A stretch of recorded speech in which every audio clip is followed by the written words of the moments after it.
Racing isn't easy, but experiencing it is. iRacing puts you in the driver's seat with the industry's leading sim racing game. Drive on laser scan replicas of the greatest racing circuits from around the world. Go head-to-head against other drivers chosen by skill-based matchmaking to ensure competitive racing at every level. Compete across all your favorite series. In officially licensed cars, engineered to deliver the most accurate driving experience possible.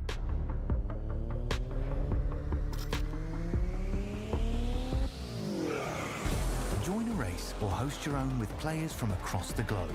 Race against the computer or in a league with friends. Feel the thrill behind the wheel. Visit iRacing.com.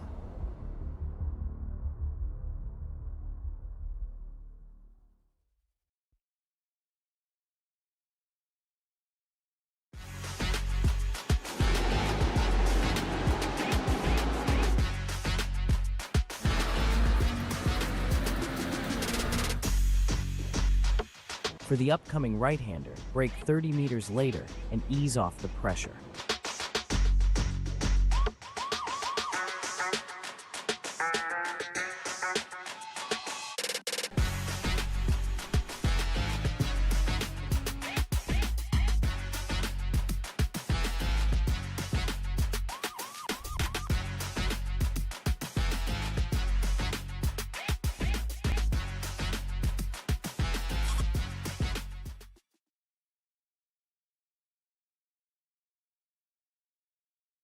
Are you spending a lot of time looking for setups and struggling for faster lap times?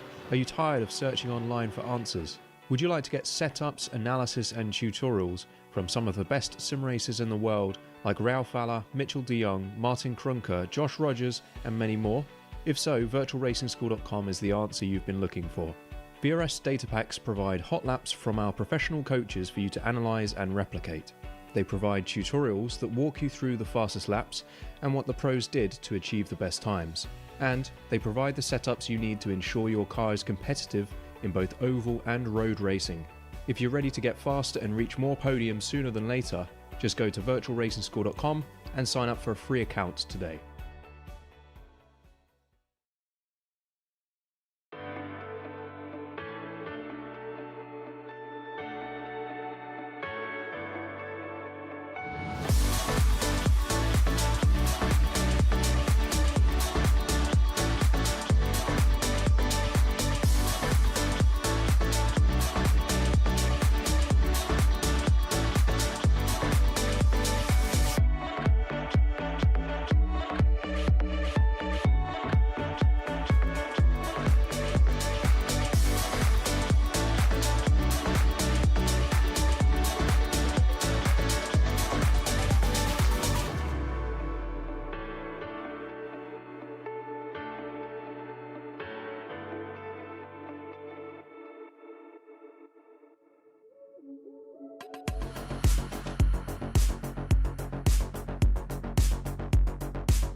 A very good evening and welcome to Evolution Sim Racing European GT Championship. This is round 2 from the Hungaroring in Germany, or Hungary even. I'm James Bostock and I'm going to be on comms with you this evening, and I'm joined by Dara Thacker. Are you there, Dara? In either Germany or Hungary? I think I'm in Hungary. I'd have to check the passport stamp, but yeah, looking forward to tonight. We were quite successful in Germany last time out, wasn't it, at the Sachsenring? But it's a bit of a different feel here at the Hungaroring, isn't it? It certainly is, yeah, it certainly is. Looking forward to this evening. Thanks to everybody that's joining us in the YouTube stream. If you can let us know in the chat if the audio volumes and the levels are correct, that would be much appreciated. We have had a few small technical glitches before we started this evening, so we're going to try and keep an eye on them as we go through. But what are your thoughts for tonight, Dara, especially reflecting on last time? It wasn't even last week, was it? It was 2 weeks ago at the Sachsenring. No, and I think it gives drivers that little bit more time to prepare for each of these rounds in the European GT Championship. I think it was a really interesting way to kick us off, because the Sachsenring isn't really a typical circuit, is it? Very tight and very dependent really on what the other drivers are doing around you, on how good your pace can be. The Hungaroring, just that little bit longer. We won't see quite as much lapping that's going to occur, but definitely a track where drivers are going to have to be kept on their toes, and not really until we get to those slightly wider tracks like the Red Bull Ring in a couple of weeks' time that I think drivers are going to feel that little bit more confident in how they are able to manage some of the traffic. So it could still be a little bit frantic tonight, but drivers still trying to find their feet earlier on in the championship. Yeah, no, absolutely. I think last week was a bit of a test for everybody, us included. Missing that kind of pre-season, kind of blowing the dust off. I think some of the things that caught people out last week or 2 weeks ago in round 1 was the multiclass, so the overtaking. I think, when people went a little bit wide, some of the GT3s thought that there was a space there to squeeze through, and the GT4s closed the door. So hopefully tonight we should be on for a little bit better racing, shall we say. We've made a few changes, which we'll come to a little bit later. But before we start, just to have a quick recap of the calendar. So Germany was at round 1. I don't know where my head was at when I was still thinking we were there. But we are in Hungary for round 2, the Hungaroring. Another 60-minute race tonight. In 2 weeks' time, we're at the Red Bull Ring for round 3. And then we go to Zandvoort for the first of our 90-minute races at round 4 in Holland. Then we go to Imola, back for a 60-minute race. Then we go to Le Mans in France for another 90-minute race. Round 7 is at Catalonia in Spain, and round 8 is in the Algarve at Portimao for the final 90-minute race of the season, followed by the penultimate round, which is round 9 at Spa-Francorchamps, a circuit that everybody loves, and we close out with round 10 at the famous Silverstone on the Grand Prix circuit. So a lot to look forward to, and quite a bit to get through tonight. So focusing on the track that we're at tonight, Dara, tight, twisty, kind of not massively dissimilar to the Sachsenring last time out, but I do think it is going to present a little bit better racing for us tonight. The only thing I'm a bit nervous of, having driven it for a few laps earlier on today to remind myself and bring myself up to speed, there are some really kind of inviting corners that lend themselves to an overtake. So we've obviously got turn 1 into that tight right-hander. We've got another overtaking opportunity in turn 2. If you get turn 2 wrong and somebody gets the run, turn 3 leading up to turn 4 with that blind crest as you go through the left, then you've got that kind of really slow, you've got to be so patient on the throttle around turn 5, leading up to that short straight to turn 6 where you've got the chicane. Again, the chicane's going to invite people to just, do they stick a nose in, have a go? We'll have to keep an eye on that one. Turn 8, 9 and 10, bit more stable, bit of a twisty section.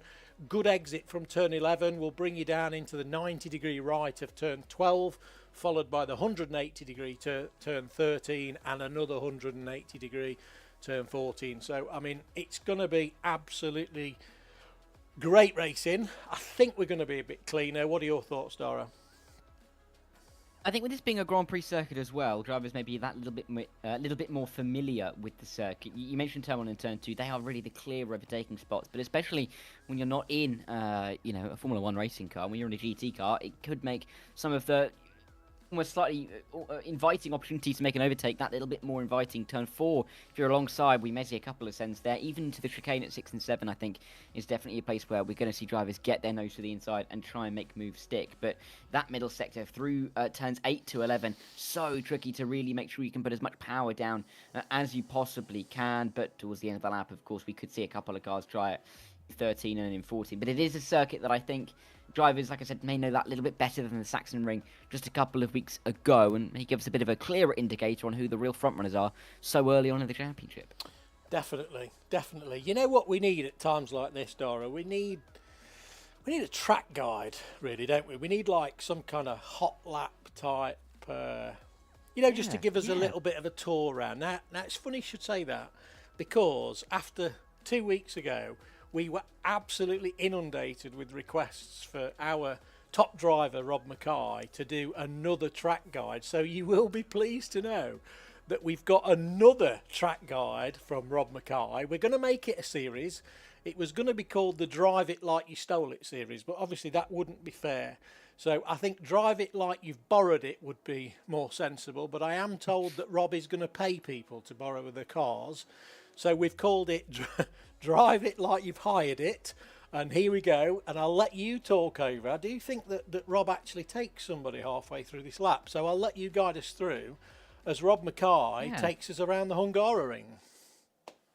Yeah, I think he's borrowed a couple of things for this lap. I believe I think he's borrowed, Thomas P's GoPro, and I think he's borrowed Danny Weir's Porsche to get this one done, and maybe a bit of talent as well, just to boot and get it all up and running. But to see him looking around at the pit buildings, getting a lovely view of the surroundings here at the Hungaroring before he gets towards turn number 1. He's got to pick his braking point though, because it is a very important part of the circuit where we're going to see moves being made. Inside line is going to be critical, so we will see cars send it here and maybe push cars a little bit wider than that exit curb through turn number 1. Little bit of a right-hander into turn number 2 as it keeps going downhill, cascading down the hillside really in the opening sector, and you've got to keep it as tight as you can through to open up the corner into turn number 3. If you almost get too wide of a line through turn 2, you have to scrub the speed off through turn 3, and then that's going to really hurt you up towards turn number 4. We could see a couple of moves being made up here, but we're not going to be able to see Rob get through on that BMW. I believe that's Andrew Fellows actually.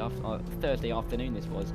Flew Wizz Air into Budapest to try and get a little bit of extra practice in, which is great to see for him, but sadly Rob's a little bit faster in his Porsche. Up towards 6 and 7, tricky chicane really, bounce over the curbs. You can see how much you really do get bounced over those curbs, as Rob's been up and down like no tomorrow in that car. Turn 8 and turn 9, difficult to really nail these apexes, but again it's all about that flow, keeping the minimum speed up and getting the momentum all the way through this middle sector. Through turn 10, again keep it tight through there, because turn 11 you need to keep as wide as you possibly can, keep as much speed running to get yourself towards turn 12 at the end of this second sector into the third sector, what will be an overtaking point throughout this race. Then you've got 2 more corners to worry about to end your lap. It's the 180 degree duo of turn 13 as you go to the left, and then turn 14 to the right, using all of that inside curb and a little bit more there is Rob, as he will not go into the pit lane, which spouts off just before you get to that final corner, and with a massive hit of oversteer he will work his way through this final corner and up towards the line to complete his lap. And it's a relatively tight lap, I think, James. Yeah, nice lap. Danny Weir will be very pleased to know that he gets that car back in one piece off Rob. But as we say, the title was Drive It Like You've Hired It. So, Rob, you've got to send your payment off to Danny, who may be watching the stream. So, hopefully you've negotiated a good rate and Danny makes sure that you charge him for it, because who knows what damage he did after the cameras got switched off. So, anyway, moving on. Race format, just a quick check-in. Nothing really to add from last time out. Standard 60-minute round tonight. The only thing that we've changed is that we've asked on the start for the GT4 poleman to leave a 10-second gap up to the last of the GT3 drivers to keep that that gap consistent, and hopefully if there are any kind of first lap incidents, then the GT4s will be able to work their way through. So I guess we've got to look at some championship standings, Dara. So as we spoke about a couple of weeks ago, we've got 4 championships running in total. We've got the GT3 Drivers' Championship and the GT4 Drivers' Championship. And then both of those drivers are their iRating added together, and we've separated them into a Pro Teams Championship with a combined iRating greater than 4,400 and a Pro Am Teams Championship where the combined iRating is less than 4,400. So without further ado, we'll start with the GT3 Championship, the standings of the drivers, if you want to just whip us through that one, Dara.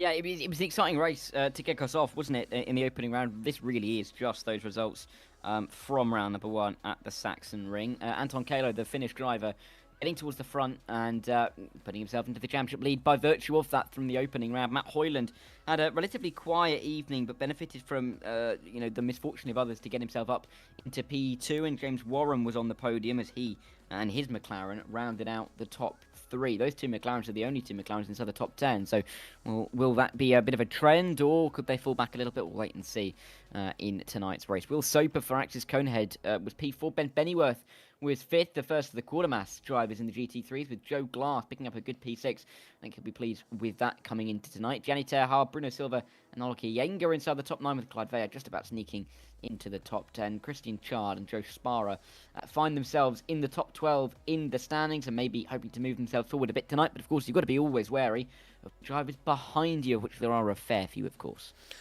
There certainly are. So I'll take you through the GT4 drivers' standing. So these are pretty much as the race finished last week, with William Humphrey taking that win. For Glasstep Racing, we got Marius Hibner for Flatline Racing Green in 2nd, with Stephen Donnelly from JSD Racing in 3rd place. We've got then Pedro Luis de Silva for Flatline Racing in 4th, with Martin Kenyon for DXT Motorsports in 5th, Tristan Engelstadt from Quad Dash Racing in 6th, Craig Hewlett, who unfortunately Craig can't be with us tonight because Craig's not feeling very well, so he said he will be watching the stream, so I hope you get well soon, Craig, and we look forward to seeing you back on track with us very, very soon. We got Nils Cooler in P8, Malcolm Coates in P9, and then we've got Linus Petkavicius, which is the last of the drivers in the trophy winning positions, in 10th place, closely followed by Sergio Ferreira, who didn't have a great time out at the Sachsenring, so he'll be looking to improve tonight. And then we've got John Ludbrook for Camé GP2 Porsche in 12th place. So that's the Drivers' Championship. But as you know, this is a teams championship in the main. I think the Drivers' Championship is playing second fiddle to the teams championship. We do have some prize money on offer for this series, as you can see, both divided in the pro teams and the pro-ams. So this is the one that the teams have been waiting to see all week, and sorry for the delay in getting the standings out, guys, but it's been a pretty manic week. So this is how things are looking at the moment, Dara, if you want to run through the pro team standings. Yeah, and it's looking pretty good, isn't it, for the Glass Tech duo? I think they are the 2 that are going to be hard to beat so far. Well, okay, throughout the entirety of the season. If Joe Glass can almost match what William Humphrey's doing in the GT4s, then it's going to be a very, very difficult team to try and overcome. Already a 26-point advantage at the top of the tree, and an extra 15 quid going from 85 for second place to 100 for first place could be theirs if they can keep this kind of momentum up. Gianni Terhar and Tristan Engelstadt for Quad Dash are doing pretty well as well, 54 points, but they lead a bit of a gaggle of teams. MK Simsport with Anton Kalo, of course, he picked up that win last time out, could be ones to watch, with Flatline Racing Green and Flatline Racing Red inside top 5, and they'll be looking to pick up some decent points tonight, and they've got a little bit of money behind their pockets as well, doing pretty well. Lumen Motorsport Pulse and Axis Conehead are inside the top 7, and they're just outside that top 5, trying to find themselves in, a couple of points for them, as well as HSR Motorsport. Christian Child and Craig Hewlett find themselves 4 points off P5 as they sit in P8 right now. Lumen Motorsport Flux and Rage Against the Game Esports Ruby team are inside the top 10, and you've got a few more teams, the likes of SRB Motorsport, the Lumen Motorsport duo of Dave Van Dam and Sergio Ferreira, and then you've got the Random Races and the Quad Dash LGR team, who haven't quite yet got off the mark, but a lot of teams that are going to be looking to pick up some decent points tonight and get themselves into proper position for where they want to be for this championship. Yep. absolutely right. And that's followed by the Pro-Am team. So this is with a combined I rating lower than 4,400. So leading the way, we've got DXT Motorsports of Matt Hoyland in the GT3 and Martin Kenyon. They've got 78 points, and they've got a 24-point lead over Lumen Motorsports Glow. The team of Bruno Silva in that GT3 and Matthew Noel. I think Matthew's back with us tonight. I'm just looking down the timing screen and he is, yes. Matthew is back with us tonight. I think Matthew had a reserve in for him last week.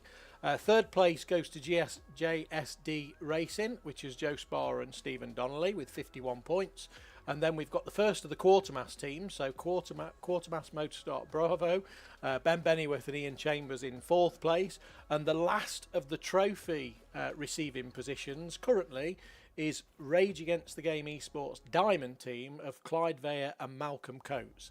They're followed by Axis Sim Sports, Andre Muntien and Nils Kooler in sixth place. Vulcan Fasteners by Glasstec Racing. Matthew Jones couldn't make it last week. I think Matthew was reserved last week by Luke Bailey, if I remember rightly, and Nick Stubb. So Matthew is back tonight. First time we've seen Matthew on track with ESR for a while. So really looking forward to see how he gets on. That's followed by LS Racing 002, Adam Baker and Callum Morrow in eighth. We've then got the other Quartermass Motorsport team of Andy Chell and Simon Hunt in ninth. And the top 10 is Louis Plath and Pete Paeva for LS Racing 001. So that's the top 10. And outside of the top 10, we've got the Camé GP2 Porsche team of Robin Noel Brown and John Ludbrook.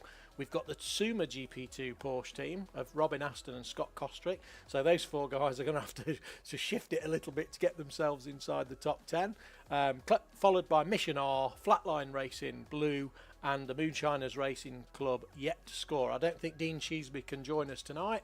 So Dean Sheesby is being reserved by Liam Fraser, I am told. So Liam's got to take a run out in the Porsche. That's going to be interesting to see how he gets on.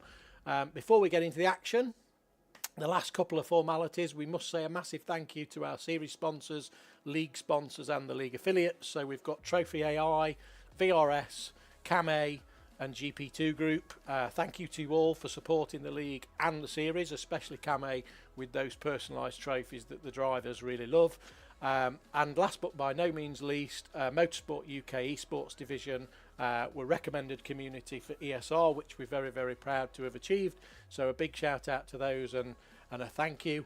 And then lastly, we can ask our Hungarian track guide driver, Rob Mackay, if he wouldn't mind posting the link in the chat to the live timing. So anybody that wants to follow the live timing, we're just about to go into quali at the moment. Anybody that wants to follow the live timing can click the link that hopefully Rob will paste in there for us, because unfortunately I don't have access to paste it at the moment due to a technical glitch earlier. But yeah, if you could paste that in there for us, Rob, anybody that wants to follow the live timing along with the racing, then feel free to do so. So let's have a look at where we are then, Dara, on track. So it's been a while since we've covered a qualifying session, because I think last time we got all talked out with the formalities and didn't actually manage to get much of a quali session in. So this time we're going to actually see how it goes. Yeah, it's a fair while, isn't it, for the drivers? They've got 20 minutes to set some lap times, so there's more than enough time for them to kind of, you know, if they have a disappointing first run or two, to almost come back, recover, and try once again. But a lot of drivers will be looking to get out very early on in this qualifying session. Of course, we've got a whole host of drivers who have turned up this evening. Always great to see people turning up en masse for these championships, but no one's going to be starting a lap time until just about now, and I think it could be Aloki Yenga, one of the first drivers to be able to start a flying lap, as this is the 1-2-2 we're following. It's Chris Jennings who is coming down in towards turn number 1 and getting the time on the board early, James. I mean, I know you can speak from this as a driver in the league, but getting a lap time early on the board really can help you into the session, can't it? Because it means that you can have that almost little bit of a buffer and that thing and the lap time to fall back on really later on into the session if you want to push on that little bit more. Well, I'd like to, I'd like to agree with you, Dara, but unfortunately I always seem to manage to mess up my first 1 or 2 laps, either with an off track or a crash, because you tend to drive a little bit steadier as you're trying to bring the tyres in, and sometimes that can catch you out, and it certainly catches me out week in, week out. My teammates think it's hilarious every week when I seem to do it as a matter of habit. But yeah, I think if you can get that kind of sort of almost like installation lap in, that warm-up lap in, and then you can get a nice steady lap for the first one, then you can build on that for laps 2, 3 and 4. I'm not sure about this track in terms of off tracks, because the few laps that I did earlier, they weren't really timed laps, so I seem to remember that there's a couple of quite aggressive off tracks on this track. I think coming out of the track, the corner that Chris Jennings has just come out of, on that little straight down in towards 12, and also on the exit of turn 1, if I remember rightly, and then the famous kink. The famous kink is renowned for giving an off track, but you're right, Alok Iyengar is the first car to put a lap in. Will Soper's just got in with a 1:44.0. So, and Chris Jennings looks like the first GT4 driver to put a lap in. So we'll jump on board with another driver who is coming through. So here we've got Pedro Luis da Silva. So Pedro and Andrew had a little bit of a swap around. We had two drivers that unfortunately needed to withdraw from the championship. So Andrew and Pedro teamed up together, and I think Pedro's really enjoying being part of the flatline community. So good luck to them tonight, both of them. We've got Andrew Fellows, his teammate, in the GT3s. Looks like Andrew's not set a lap just yet, as we've got Marius Hibner going. Let's have a look in the group standards. We've got Marius Hibner, so Pedro's currently in 4th. John Ludbrook's put a reasonable lap in, a 1:51.7 in 3rd. Stephen Donnelly, no surprise, Stephen there running in P2. Chris Jennings down in P5, the driver who we were on board with earlier. Let's have a little jump on board with Pedro and see what it looks like as we go through, Dara. Yeah, coming through this middle sector, it's always tricky to make sure that the car is under control, particularly in the slower GT4, but got a lap time on the board that's good enough for P4 for the time being, dropping down to P5 behind Martin Kenyon now, but it's still relatively competitive ahead of a lot of that mid-pack, which is very, very congested on the 1-minute 52s at this stage of the race. Hibner's time of a 51.1 is scintillatingly fast for a GT4, and he's put over half a second between himself and Stephen Donnelly. We'll have to see if Pedro can put himself into that kind of conversation in the early stages of this qualifying session, but he's still doing a decent enough job as he rounds the final corner now. More lap times coming in, like Sir Jaden Scotton going up to the top 4, Robin Earl Brown going to the provisional front row of the grid, so still a lot to be decided. Pedro Luis da Silva, though, can he improve? I don't believe he can in the end, or he does, in fact, but not enough to move up any positions. So 51.8 stays, or keeps him in the top 6, but gets him that little bit closer to Martin Kenyon. Yeah, good lap from Pedro. Martin's performing as well as we all know he can, certainly hiding behind his 1500 I rating. We got Tom Coles in the chat, just giving us a message that the stream is a little stuttery, so apologies for that. We did have a few technical glitches before we started. Not 100% sure. We might be able to try and correct that after quali, so please bear with us, and we'll see what we can do a little bit later on. In the meantime, we'll have to keep on going through, and we decided just before seeing that message there from Tom, we decided to jump on board with Anton. So Anton was the winner last time out. I think it was it James Baker, was it last time, Dara, that was the driver that they were all battling with? Oh my, you put me in the spot now. It was, I'm going to be honest, I cannot remember. I'm going to look that one up for you, James. If you keep going, by the end of your point, I'll find out for you. Yeah, I was just the stream quality is when you've got something going on in the background and you're trying to look right and look left at the same time. It's kind of difficult to remember everything. But yeah, I know that Anton was running in P2 in the Sachsenring, and the leader of the race, the name escapes me, who it was, the leader disconnected. And had a PC problem, and Anton was there just to catch the win, at the end of that race, and Matt Hoyland followed through into P2.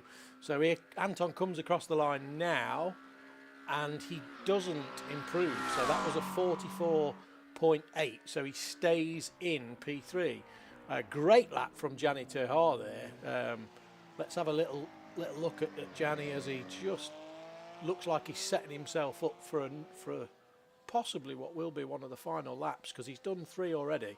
So this will be Gianni's final lap. Let's have a look on board with Gianni as we go through, as he takes us through the first half of the circuit. Jason Baxter, Tom Coles, good call. Yes. Jason Baxter. Yeah, very. That was it. I saw that come through just as I saw it on. I looked up the other stream. I was like, where is it? Where is it? Ah, there it is. But yeah, I mean, he'll be looking for a little bit of. He will have been heavily disappointed last week. There's no doubt about that. And I think we'll be looking just that little bit more lap time again tonight. Not necessarily right towards the top of the tree at the moment. He's actually.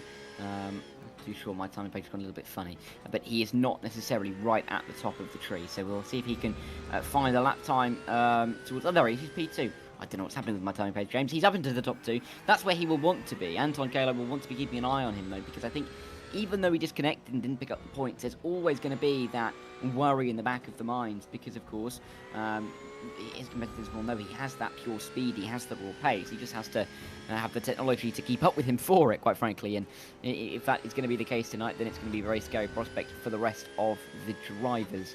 Terhar, though, fantastic lap for him to get towards the top of the timesheet, and a couple of attempts as well is not a small gap to have.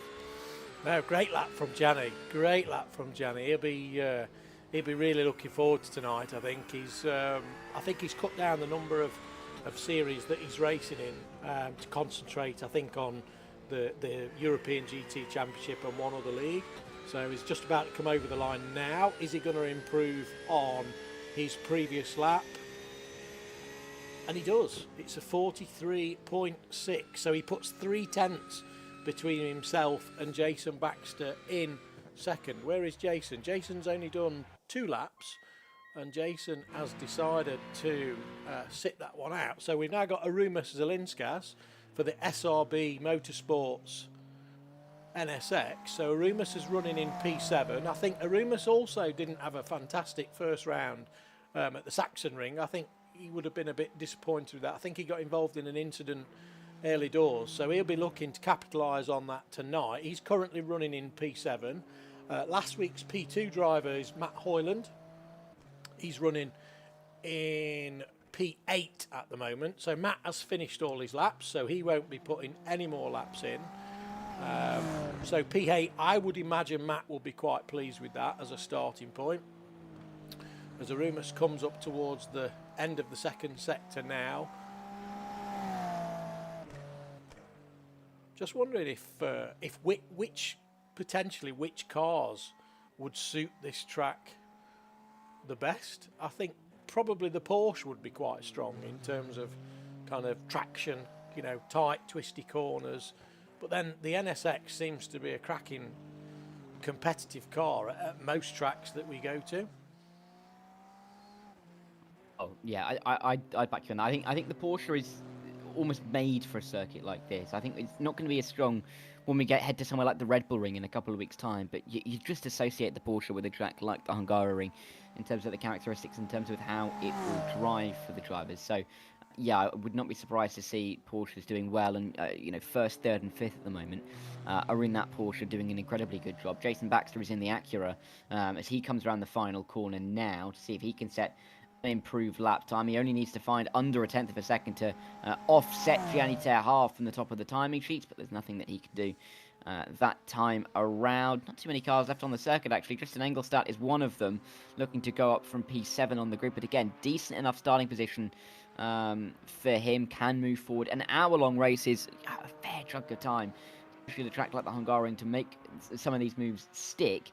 And it's also just that almost distance you're getting towards a longer stint, and of course with the GT3s and the GT4s generally in an endurance race going around that hour mark. It is really a full endurance stint that they have to do.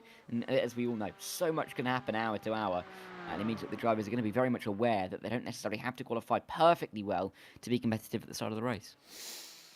Tristan there just didn't improve, so stays P8 in the GT4 class. We've only got a few cars on track. We've got Andy Chell that's completing the last of his laps. So Andy is currently down in P22 in the GT3 class. So I would imagine that Andy would be looking to maybe, I mean, he's only 300ths of a second behind Andrew Fellows. So we'll stay on board with Andy and see what kind of lap this is going to finish up like for Andy. I would imagine he'd want to get inside that top 20 for sure. Oh, absolutely. There's no doubt about that. I think that's a very much realistic task for him. But coming into the pit lane, he's heard us, Nara. He's heard us. Yeah, I know. He felt the pressure. That's what it was. He saw we were looking at him and thought, "Nah, we can't be having that. Can't be having that lap time come up on the screen."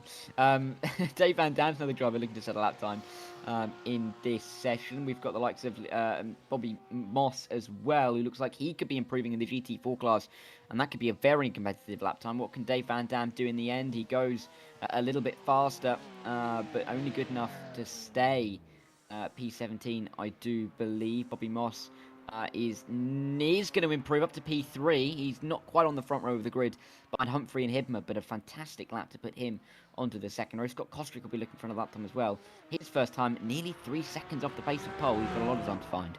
Yeah, I do know that Scott works on a Sunday, so I think Scott just joins the lobby at the last moment available. I think just after or 7:30, something like that. So I don't think Scott gets the benefit of that kind of full 1 hour practice session that other drivers have the benefit of. So Scott's currently in P25. I would imagine that Scott, knowing Scott, he's part of our team, I would imagine that he'd want to be a bit further up than that, somewhere around maybe P10, P15. But then again, switching from the GT3 car to the GT4, there are differences.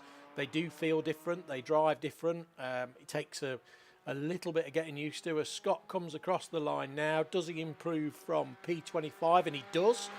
So he improves into P21. So that's an improvement from Scott, and he's only completed 2 laps so far. So he has got another lap left. Let's have a look at Dave Van Dam. Dave Van Dam is coming up to finish the last of his laps as James Warren just finishes his last lap. So these are the last 2 cars out on the track.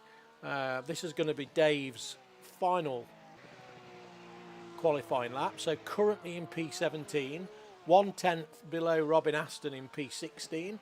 So has Dave managed to find a few tenths that could quite easily squeeze him up to that inside the P15? But no, he's obviously not got the lap as he wanted it, so he's decided to quit. So that leaves us just with Scott Kostrick, the only car out on track, with 4 minutes to go, and Scott's got this lap and one other. Have you driven around this track, Dara? Not in the GT3 or 4, if I'm completely honest with you. So not a circuit that I would be particularly strong at. To be fair, no circuit. There's a reason I'm sitting up here, quite frankly, and not driving on the circuit. Very early on decided that driving wasn't for me, and talking about others driving and critiquing them on things that I couldn't do anyway would absolutely be the way to go. But yeah, this is clearly a difficult circuit for drivers to nail. You can really tell by taking it in any machinery, really. A lot of the racing lines are difficult to judge lap by lap, and with the wear of the tyres and even with the lightening of the fuel loads, you really have to approach each lap slightly differently every time you approach it, more so than other circuits, say the Red Bull Ring, that we'll go to in a couple of weeks' time, because of the differences. Or really the challenges of the circuit lap to lap can feel very different, even after that couple of minutes it takes to tour this Hungaroring circuit. So yeah, I'm interested to see how the drivers are going to be able to approach the opening stages, how conservative some of the drivers will be, and whether we do see a few drivers decide that they want to hold back at the start and almost make the last 20 minutes their own, or whether they want to push on early on and get the track position, because both, you could see really an argument for both strategies going into the race. Yes, and will be a bit more in tune tonight, hopefully, with the pit stops. In terms of they've all got to make one pit stop. I imagine that some of the drivers last week, or I know for a fact because some of them told me, said that they thought about going for a sort of 50-50 like pit stop time, and then decided no, they were going to take it right to the end and then swap over. I think everybody's realised that they don't need tyres in a 1 hour race. So I can't imagine that we're going to see many drivers taking tyres tonight. So it's going to be interesting to see how that all plays out. I'm hoping, and I'm fairly sure, that it's going to be a bit calmer tonight as the race starts, at least for the first 200 metres anyway, if nothing else. But yeah, I think everybody will have kind of got that first round out of the way, and they'll be looking for tonight to capitalise it, almost as though this is the start of their real season. But we don't have any drop rounds, Dara, in this series. So in the Drivers' Championships, there's no drop rounds allowed. And if somebody is missing around for the Teams' Championship, each team can have a reserve driver. And I think we've got about 7 teams that have registered a reserve driver. So yeah, it's going to be interesting to see how this race unfolds compared to last week, and to see whether some of the drivers have learnt something new, have taken on something new, a different strategy for what we're about to see in just over a minute's time. I think the evolution of drivers being able to get into a championship mindset is really interesting, and especially at the start of a new championship. This is, of course, season 1 of the ESR European GT Championship. So I think it's really interesting to see drivers adapting. Like you say, they didn't really know where we were going to go on the strategy 14 days ago, but with every race that passes, you just get that little bit more knowledge, that little bit more confidence in what you think the best strategy to take is going to be. And I think we will see an increase of that this week. We'll probably see it again next week at the Rebel Ringer circuit, that drivers will know inside and out, particularly in these kinds of machines. So I think this is a really indicative race to almost see who has learned that little bit more than the drivers around them, because that really is going to be the name of the game, is how much can you learn in a championship like this. And with no drop rounds, as you say, it just increases that pressure just a little bit more. So we've got William Humphrey, who's no surprise at all, leading the GT4s, and we'll go over the grid in a moment, but he's 3.4 seconds behind the slowest of the GT3s. So yeah, I think they're probably going to be facing lap cars at a similar kind of time to what they did last time at the Sachsenring, because I think that gap was about 3.9 if I remember rightly. But anyway, moving on. So we've got the grid. I'll let you run us through, Dara, and I'll try and keep up with you this time. Yeah, and the customary half a lap, well, not even a third of the lap that we get, is all the time we've got. So Gianni Tehar is on pole ahead of Jason Baxter, who's looking for a little bit of revenge for his technology failure last time out. Robin Elbran and championship leader Anton Kalo make up row number 2 for Kame GP2 and for MK Simsport. It's an all-British row 3 with Will Soper and Jayden Scotton lining up ahead of Zelinskas and Matt Hoyland, who of course finished second, 2 weeks ago, in 7th and in 8th. Top 10 is rounded up by Clyde Veyer and Joe Glass, of course, who is driving for that Glass Tech Racing team ahead of Alok Younger and Bruno Silva. Ben Bennyworth and James Warren make up row 7 with Joe Sparrow and the reserve Liam Fraser in for the Moonshiners Racing Club on row number 8. Robin Aston and the Dutchman Dave Van Dam are on row 9 with Christine Child and Adam Baker just inside that top 20. It means we can complete that first page. It's not the first, it's not the only page, mind you. There's a hell of a lot of drivers here this evening. The GT3s are rounded out, though, by the likes of Andre Mintian and Andrew Fellows on row 11, Andy Chell and Ryan Blackie on row 12, and Lewis Plath, who rounds out the top 25 and the GT3 field. We can get our teeth stuck into some of the GT4s. William Humphrey, dominant last time out at the Sachsenring, already on pole again. He'll be looking for yet another win, but he is going to be kept on a relatively tight leash by the Danish Marius Hibmer, who will start second alongside Bobby Moss, who is 28th and will be third in the class. Sean Moriarty and Stephen Donnelly alongside Evan Main inside the top 6. 2 Americans looking to get themselves onto the podium tonight. Martin Kenyon ahead of the Swedish Tristan Engelstadt at 32nd and 33rd on the grid, but of course that is 7th and 8th in class, with John Ludbrook, Chris Jennings running out the top 10. Pedro Luis da Silva just outside that top 10 looking in. The Portuguese driver is just ahead of Linus Petkavicius. Nick Stubb, Malcolm Coates and Jelle Damstra round out our top 40 on the grid. But still they come with Niels Kula, the Latvian, and Dan Cross on road 21 overall. Sergio Ferrero and Ian Chambers alongside Pete Paeva are inside the top 45, with Scott Kostrick, Simon Hunt and Matthew Newell rounding out rows 23 and 24, with the grid totally rounded out. Callum Morrow, Rob Gregg, and the 51st and final driver, James Meyer, the Swissman, or the Swiss driver, will start last on the grid. Very nicely done, Dara. Very, very nicely done. So they should go, Gianni Terhaar should go within 1 second of green. And the GT4s should have left a gap, and they are underway here in Hungary. So Gianni Terhaar gets a good run down to the first corner. He's got the lead. Jason Baxter is in second. He's got the inside line. Let's have a look as we go through. Hopefully we don't get any incidents, Dara, on these first few corners.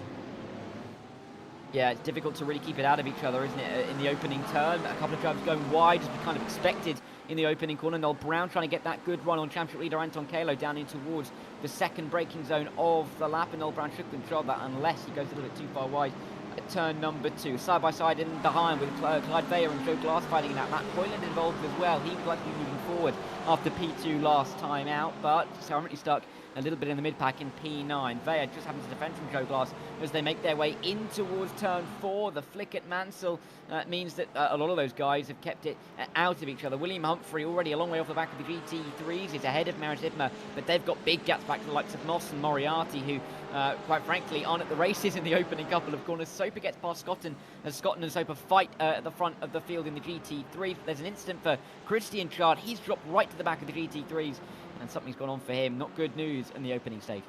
No, we'll try and catch up with that a bit later. It looks to me like the GT4s are spread out. I don't know what's happened at the start, but I mean William Humphrey's got a really good lead on Marius Ibner, and the gaps, you've got Bobby Moss 1.6 seconds behind, and then you've got almost another second, Sean Moriarty, Stephen Donnelly. We're on board with Evan Main now, and Martin Kenyon is 1.5 seconds behind, and he's got what looks to be Tristan Engelstadt for company as we go through here. Yeah, Tristan looks like he's going to be having a little look at the inside of Martin. Let's have a look. Let's jump on board with Tristan and see if... Yeah, I wonder if that start, something happened at the start. Maybe there was an early doors incident that's caused the spread of the GT4 cars. Not totally sure, as Martin looks like he's just got a little bit of a squirm on there as Tristan looks to try and capitalise, but Martin's got a better exit here, so I think Martin's going to be away down that straight. And yeah, Tristan's just dropped back a little bit there, so doesn't look like there's going to be anything to see there. Let's go back to the front of the GT3 class, and we've got Gianni Terhaar with a nice lead now. He's got 4/10 over Jason Baxter, and we've got Robin Noel Brown in third. So Robin couldn't be here last week. Robin was I think he was stuck up a mountain somewhere, Dara, and couldn't make it last week, and the GP2 Kamei GP2 team didn't have a reserve driver. So this is Robin's first time out here, and he's got Anton Kalo just behind him, so he's doing a fair job here to hold back Anton, who's got quite a difference in iRating to Robin Noel, almost double Robin Noel Brown's iRating. So fair play to Robin. We'll have to keep an eye on that and see how we go. It looks like he's got a slowdown, so that might be the first sign of track limits. Or did Robin let him through because he's not in the team's championship? Who knows? But yeah, good start for Robin Noel Brown. What he really needed, isn't it, in the early stages of this race, but he's putting the pressure on Kalo for the time being. Kalo, of course, getting through on him after their opening lap skirmishes. Interesting to see Alok Iyengar up there as well. What can he do with Zelinskas right in behind? But that little train of 4 cars is breaking away a touch from the rest of the pack. And if you're Clyde Veyer, Matt Hoyland, Will Soper, James Warren, they're going to be looking to get through as soon as they possibly can and get themselves closer to that group just up in front. Of course, Joe Glass dropping back is not what he would want to see. He was right on the edge of the top 10 now, 15th behind Dave Van Dam, but he looks like he may be going for a move in the not too distant future, right on the tail of the Dutchman. Inside line for him. Is he going to send it? No, not quite. Thinks better of it. Just getting into the mirror. One way to make a move here at the Hungaroring really is just to scare your rival off the racing line. It's a difficult circuit to overtake out notionally. So all of these tactics, I think we're going to see quite a lot of tonight. And Joe Glass, a very smart driver, it's fair to say, James. I'm sure he knows all the tricks in the book. He certainly knows more about it in the commentary box than I do. So pressing all these buttons and working all these cameras. But yeah, I mean, we said this about Joe last week, didn't we? Or 2 weeks ago, sorry. Like, Joe was just kind of marathon, not a sprint, just working his way through. I don't think Joe will be too worried. 15th place, you know, there's probably going to be a couple of incidents as the race goes on and as the tyres start to wear. So I don't think Joe will be too concerned with this. I think he'll be just biding his time. He'll be looking to get inside that top 10. And when you've got a teammate like William Humphrey, that is currently 1.9 seconds ahead of his rival Marius Hibner, I think Joe feels quite comfortable that he knows he's playing kind of second fiddle in the team's championship, and he's just got to bring home enough points and keep it steady and do the best he can do. Top 10 finishers, and him and William are definitely going to be in with a shout.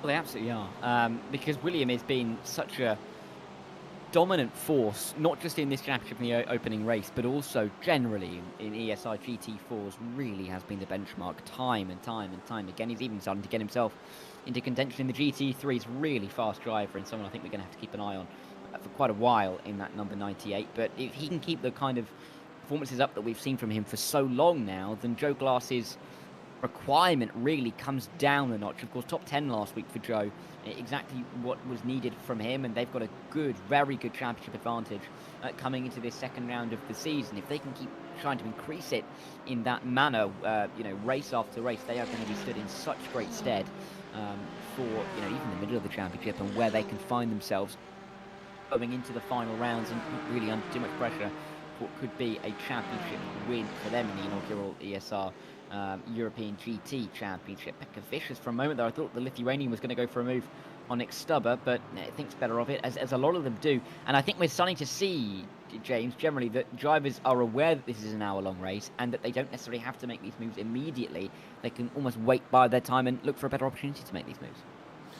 Yeah, I think 7 minutes in, they'll be kind of comfortable that they've, you know, the tyres are fully up to temperature. They've kind of, they know where they are now, and I think drivers like Niels Kuller, Niels did fantastic in the GT4 Championship. I think he'd probably be looking to be a bit further upfield, probably just somewhere into that top 10. So maybe we'll start to see a few moves being put on, as it looks like he just had a little thought about going up the inside of Yella, but it's not to be. So he's just going to hold station for a little bit longer.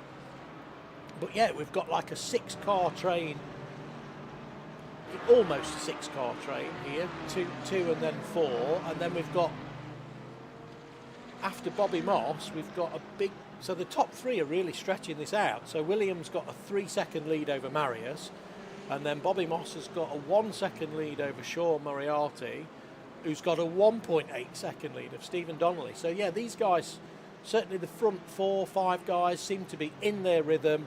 I mean, even down as far as Martin Kenyon and Tristan Engelstad. So Martin Kenyon has managed to pull away from Tristan, and Martin's managed to hang on to the back of Evan Main. So that's currently just over a second. So yeah, it looks like the gaps are starting to spread out. What we are going to see shortly, of course, is we're going to start to see these GT3 cars working their way through the grid. And we've got Gianni Tahar still managing to hold off Jason Baxter, which is fantastic for Gianni. So if he's been putting a little bit of practice in, then it's all good and it's all coming to fruition here. Be interesting to see of these 2 front cars, the Porsche and the NSX, which one's going to look after its tyres the better. Because I think I know that the Porsche can be kind on its tyres. So I don't know if we're going to see that, Dara, as the race goes on. If maybe one of the drivers is going to probably have a little bit of an edge over another if they've been a bit kinder in the first part of the race.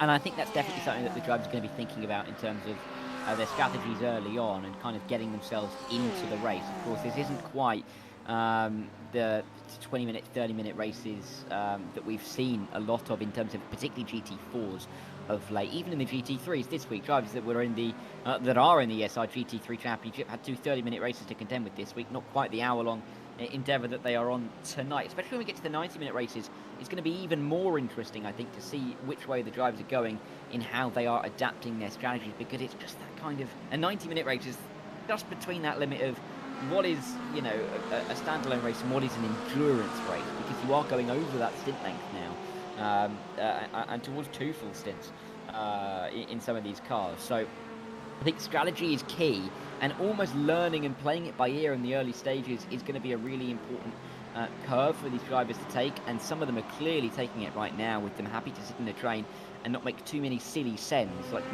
you could see in a 15-20 minute race when time feels less, more pressure, quite frankly.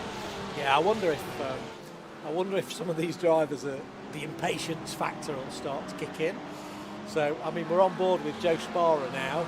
Joe had a difficult round at the Sachsenring. He got that little bit of damage, I think, in the first couple of laps, and then managed to drag it out all the way to the pit stop. So, half a race with a damaged car. He's got no such thing this time. So Joe's currently in P13. He's got Ben Bennyworth in front of him. Joe's 3 tenths behind. And then behind him, he's got the other Joe of Joe Glass, another 3 tenths behind. So, you know, there's absolutely nothing in this all the way through. And then we've got Dave Van Dam, we've got Bruno Silva. And then I think Robin Aston's even just managed to get onto he's trying to get onto the back of Liam Fraser, who is the last one of the train. So, yeah, this almost looks like the Porsche Cup, Dara. We've got 1, 2, 3, 4, 5 Porsches all in a row.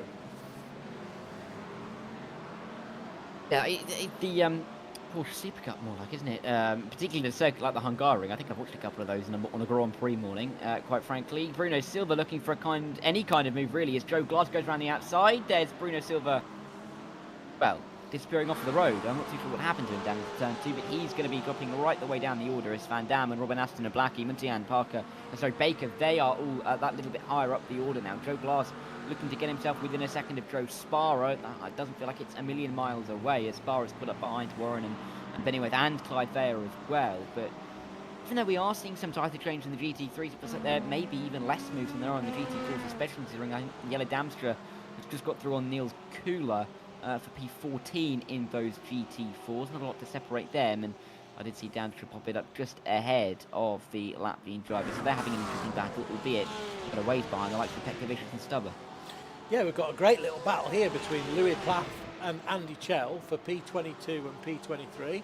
It looks like Bruno Silva is out of the race, so I can only assume that is a hardware issue or a disconnection.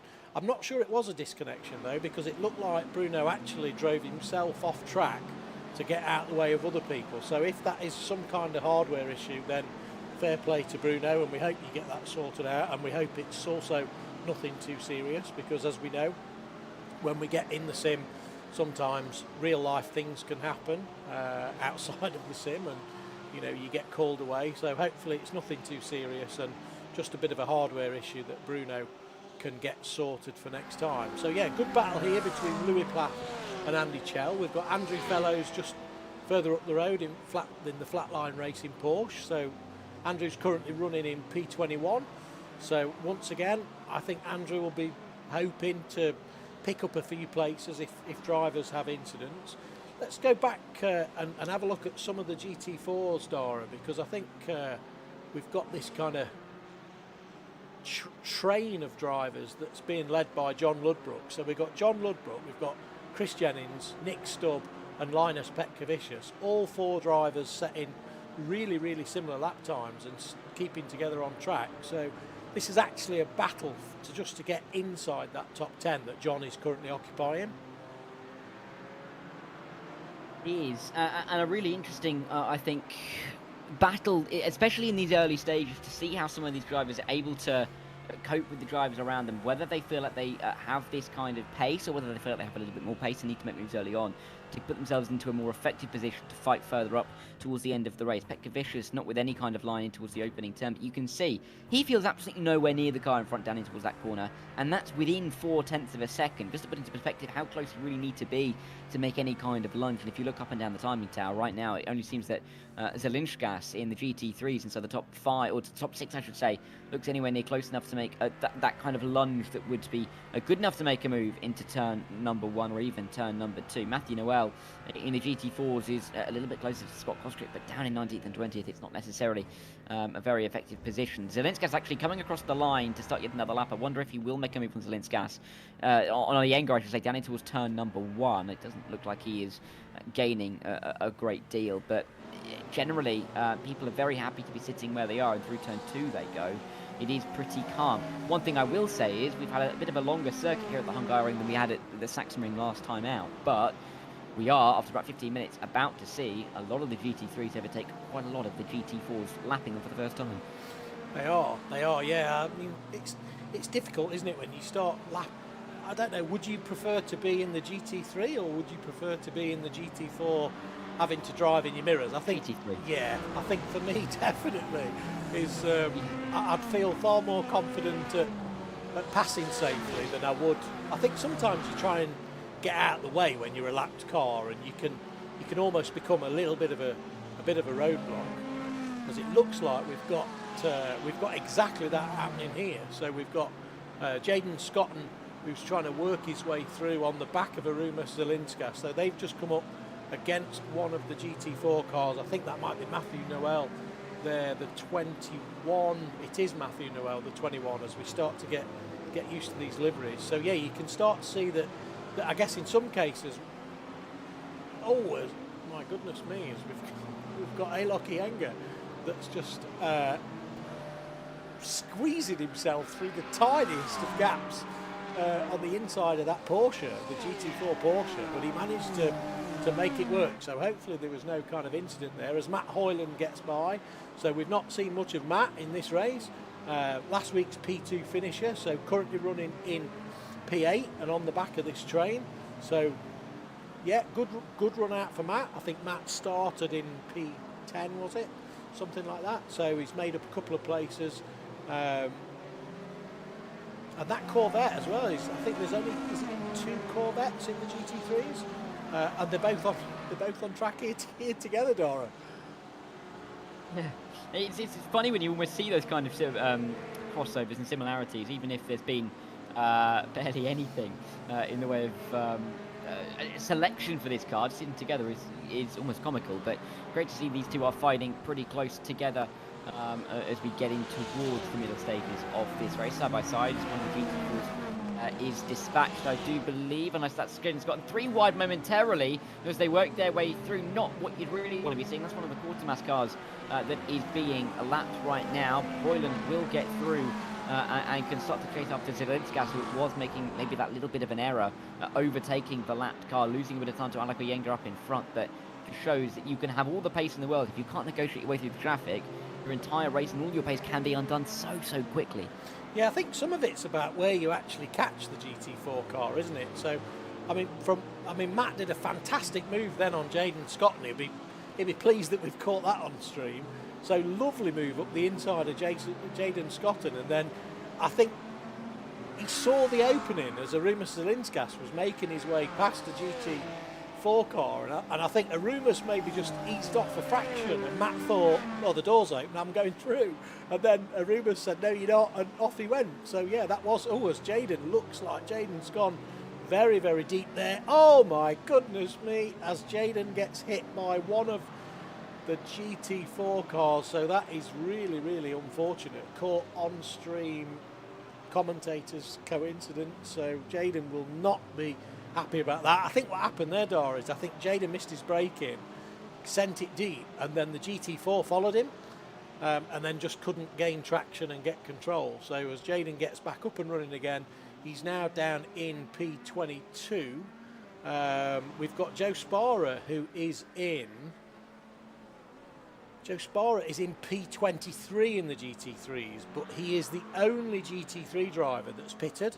So I wonder if Joe has deliberately pitted early to try to get out of the traffic and the chaos. So that's going to be interesting for us to keep an eye on Joe and to see where he can work his way back up through after all the other pit stops have worked themselves out. Yeah, it's an interesting strategy, really, for Joe Sparrow to take, really. I think it's definitely one that, well, he may have thought about it pre-race, but, and again, I wonder whether he saw the fact that they were about to catch quite a decent chunk of the GT4s and thought, if I pit now, then I can almost avoid that for a little while longer. That could be the thinking behind that strategy, and we'll have to see if it pays off. But everyone's trying to get that little extra, you know, couple of seconds in the pit strategy, whether it's a 20-minute overcut, 20-minute undercut, we'll have to wait and see. Meanwhile, Jenny Tejara and Jason Baxter are fighting it out for the lead of the overall race. Baxter trying to make his way through. It'll have to be an outside line into turn 2 where a GT4 sits on the racing line. That's the number 14 that they have to negotiate their way around. But as they run through turns 2 and through turn 3, they don't have to now worry about that GT4 any longer and can continue working their way down towards the tricky left-hander at turn 4. No move to be made for Jason Baxter, but he's clearly in the mood to make a move. And if you're Gianni Tejara, not only do you have to get through these two GT4s quite quickly, but also be watching in your wing mirrors, because Jason Baxter is right there and ready to take a first win, which I'm sure he felt he should have taken 2 weeks ago. A little bit maybe close between the two cars going in towards 6 and 7. The GT4 eventually having to rescind the position, but incredibly close and incredibly tight between the top two still in the early stages of this race. Lovely bit of driving there from Jason Baxter, and I just noted that car, one of those GT4s that he was chasing down, was actually Gianni Tejara's teammate Tristan Engelstadt. So fair play to the Quad Dash Racing team. They will be in chat together, and Tristan would have known that Gianni was coming with Jason, so just not moving over, not kind of causing any issues whatsoever. Absolutely fantastic racing from those guys. So Jason's now got it all to do again against Gianni. This is shaping up to be a fantastic battle for the win, Dara, and they've dropped Anton Kilo by 4.5 seconds. That's absolutely incredible. Yeah, and Matt Anton clearly having a bit more difficulty in the traffic than the top two. He will get through, and he's got no real pressure from Robin L. Brown behind, so he can start to push on in this middle third of the race, but it's not necessarily a position that you'd want to find yourself in as a championship leader, just falling back behind a couple of drivers in this middle phase of the race. This should really be where you are able to capitalise. Use a little bit more of that pace that you're going to have in your locker, but if the likes of Tejara and Baxter have even more pace that they can pull out of the bag, then it's going to be a little bit concerning for the Finnish driver if he is almost stuck in P3. More pit stops are ongoing, though. The likes of Hoyland, Veja in the pit lane as well. It allows the likes of Lewis Plath to find himself inside the top 18 for the first time tonight. Hoyland comes out of the pit lane in that DXT car, right in the midst of some of these GT4s. It's not really where you want to find yourself. You want to warm up the tyres quite nicely for a lap or two, but he is going to be thrown right into it again. Yeah, let's jump on board with Matt and see what it's like to try to negotiate. He's got GT4 cars, and he's also got some of the slower GT3 drivers that are running towards the back of the field, Louis Plath and Andy Chell. But whilst they may be a little bit slower, they're not going to be a lot slower, as Matt just makes his way up the inside of, I think that was, I don't know who that was because we're in lap traffic. So he's got Louis Plath in front of him now, and Andy Chell and Andrew Fellow. So yeah, I'm not sure pitting. So Matt Hoyland is the lead driver that has pitted. So I'm not sure this has worked out too well for Matt, really, because he's come out kind of right in the middle of this traffic. Oh, as Matt looks to go, he's just got massive overspeed there and brakes to avoid Louis Plath braking. So now he's got it all to do again. So yeah, we'll see how Matt Hoyland works his way through, but not necessarily gone to plan for Matt. So very, very, very unfortunate there. Yeah, I think really where he's come out of the pit lane is not going to be helpful at all in terms of how his race is able to develop from here.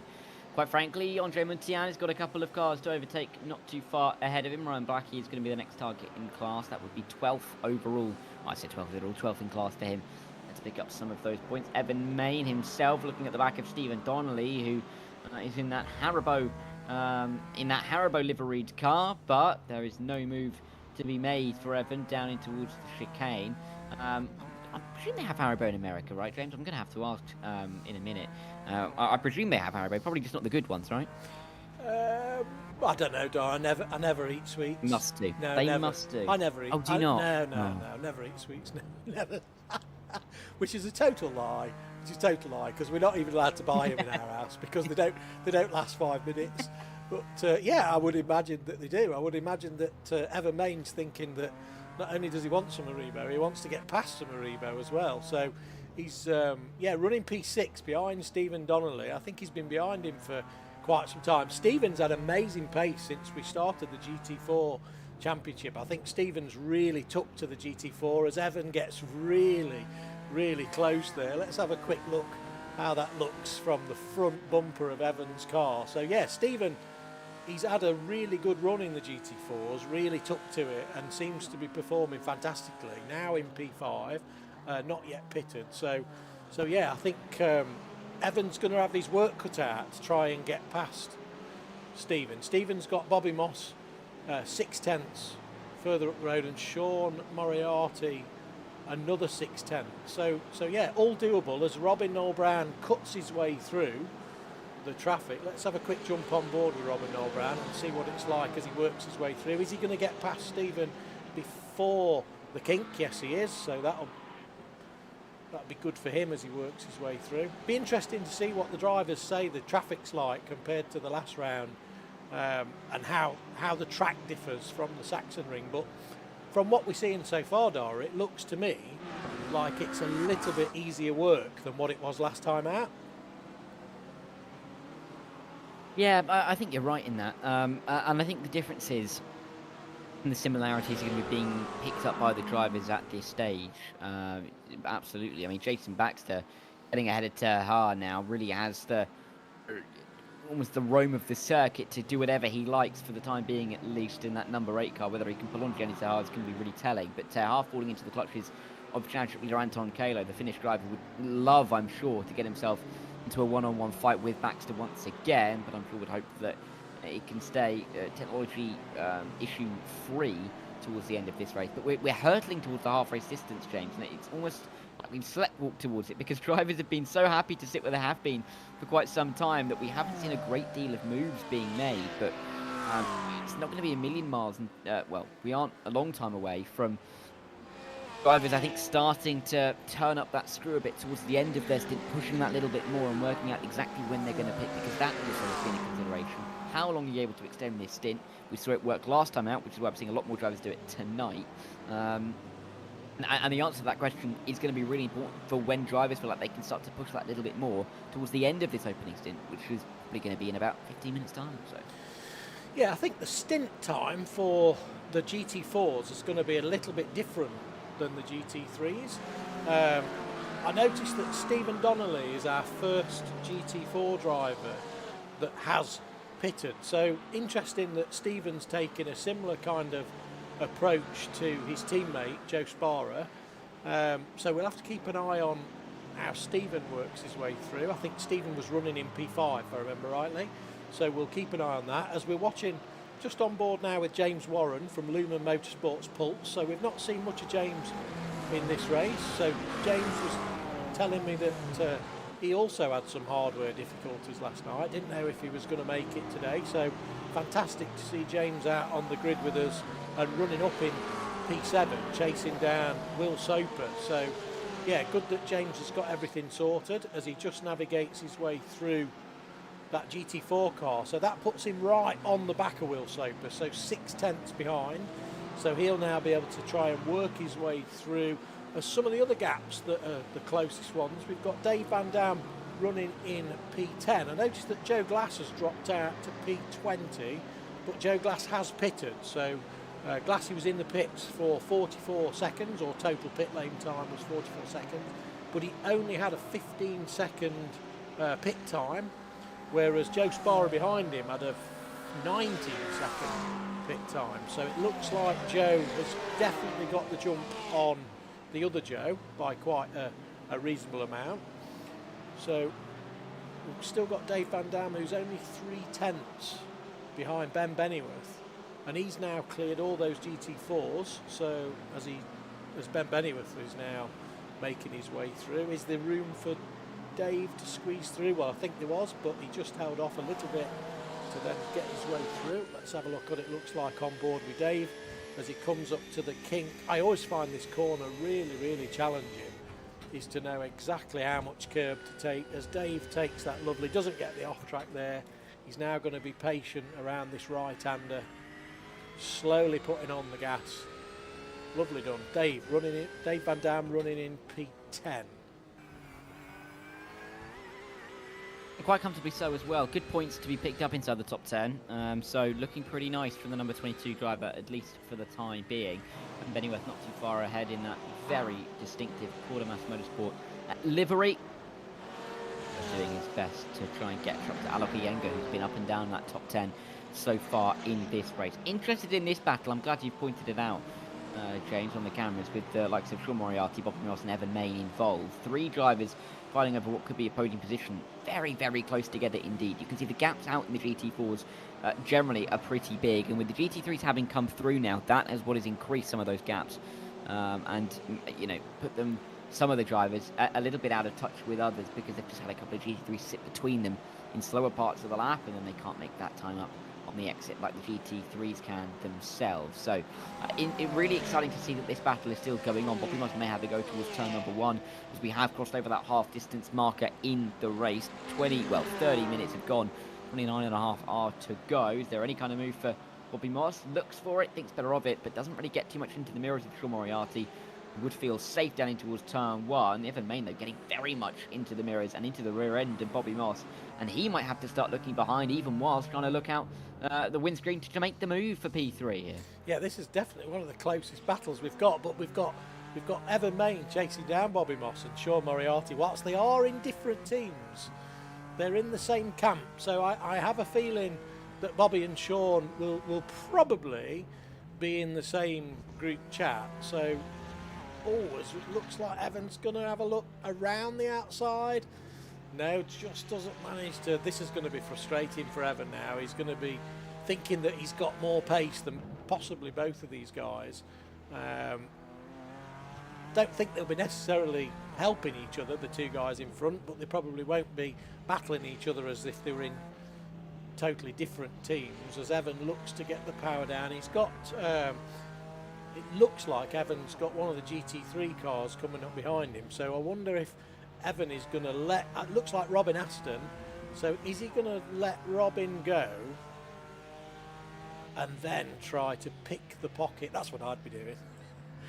As he does, he lets Robin go. Is he now going to try and follow through? When Robin makes a move, is that going to leave the door open? Let's stay on board and let's see.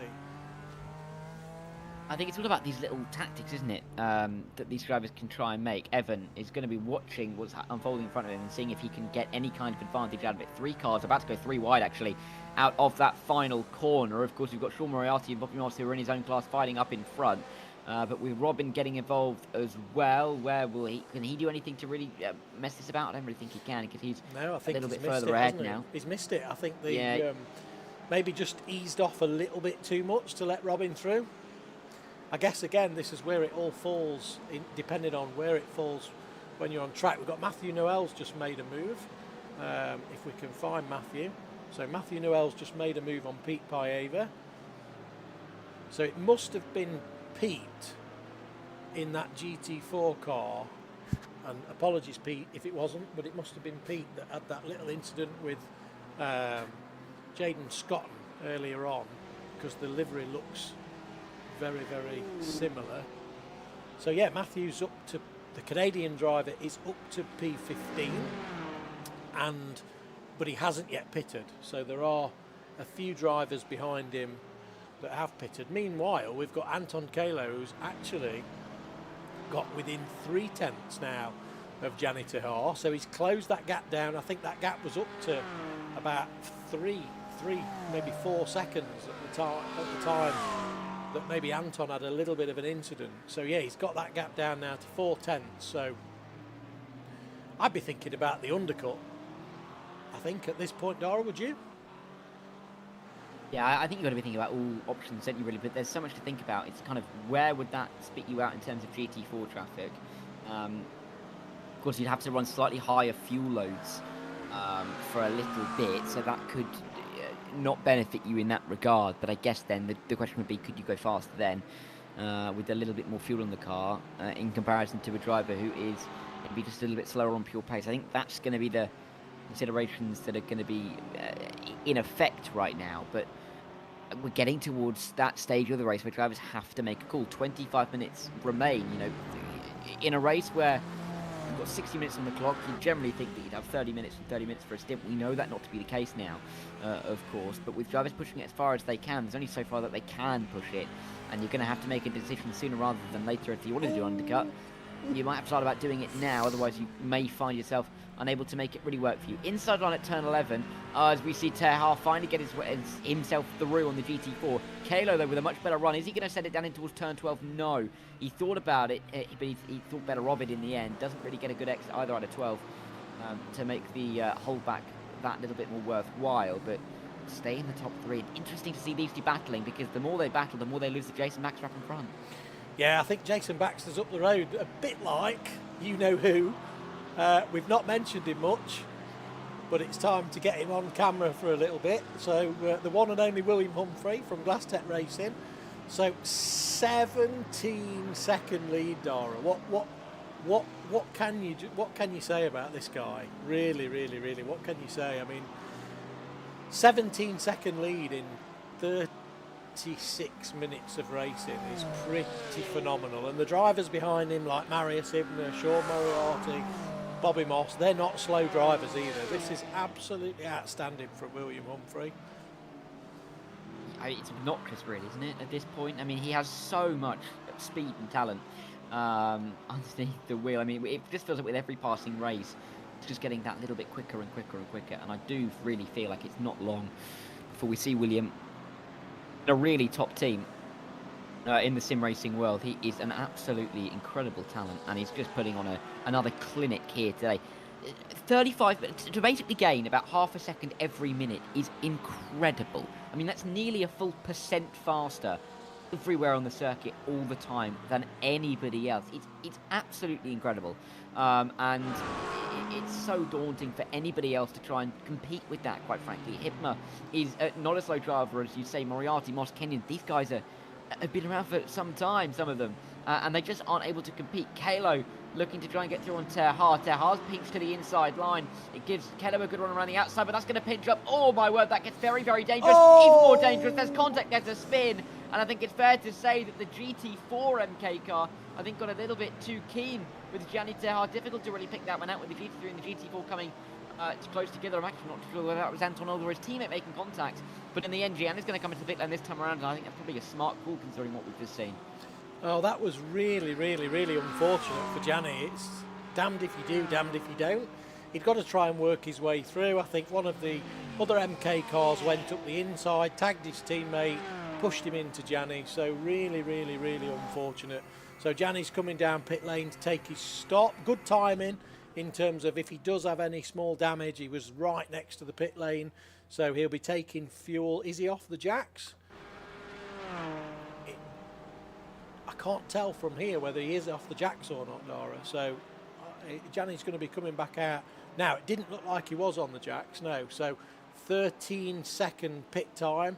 So that will bring him out. Hopefully for Gianni, he can recover that and retain his P3, because that would be a really sad way to lose his podium there, as Anton moves up into P2 with Robin Noel Brown in P3. So is he going to respond?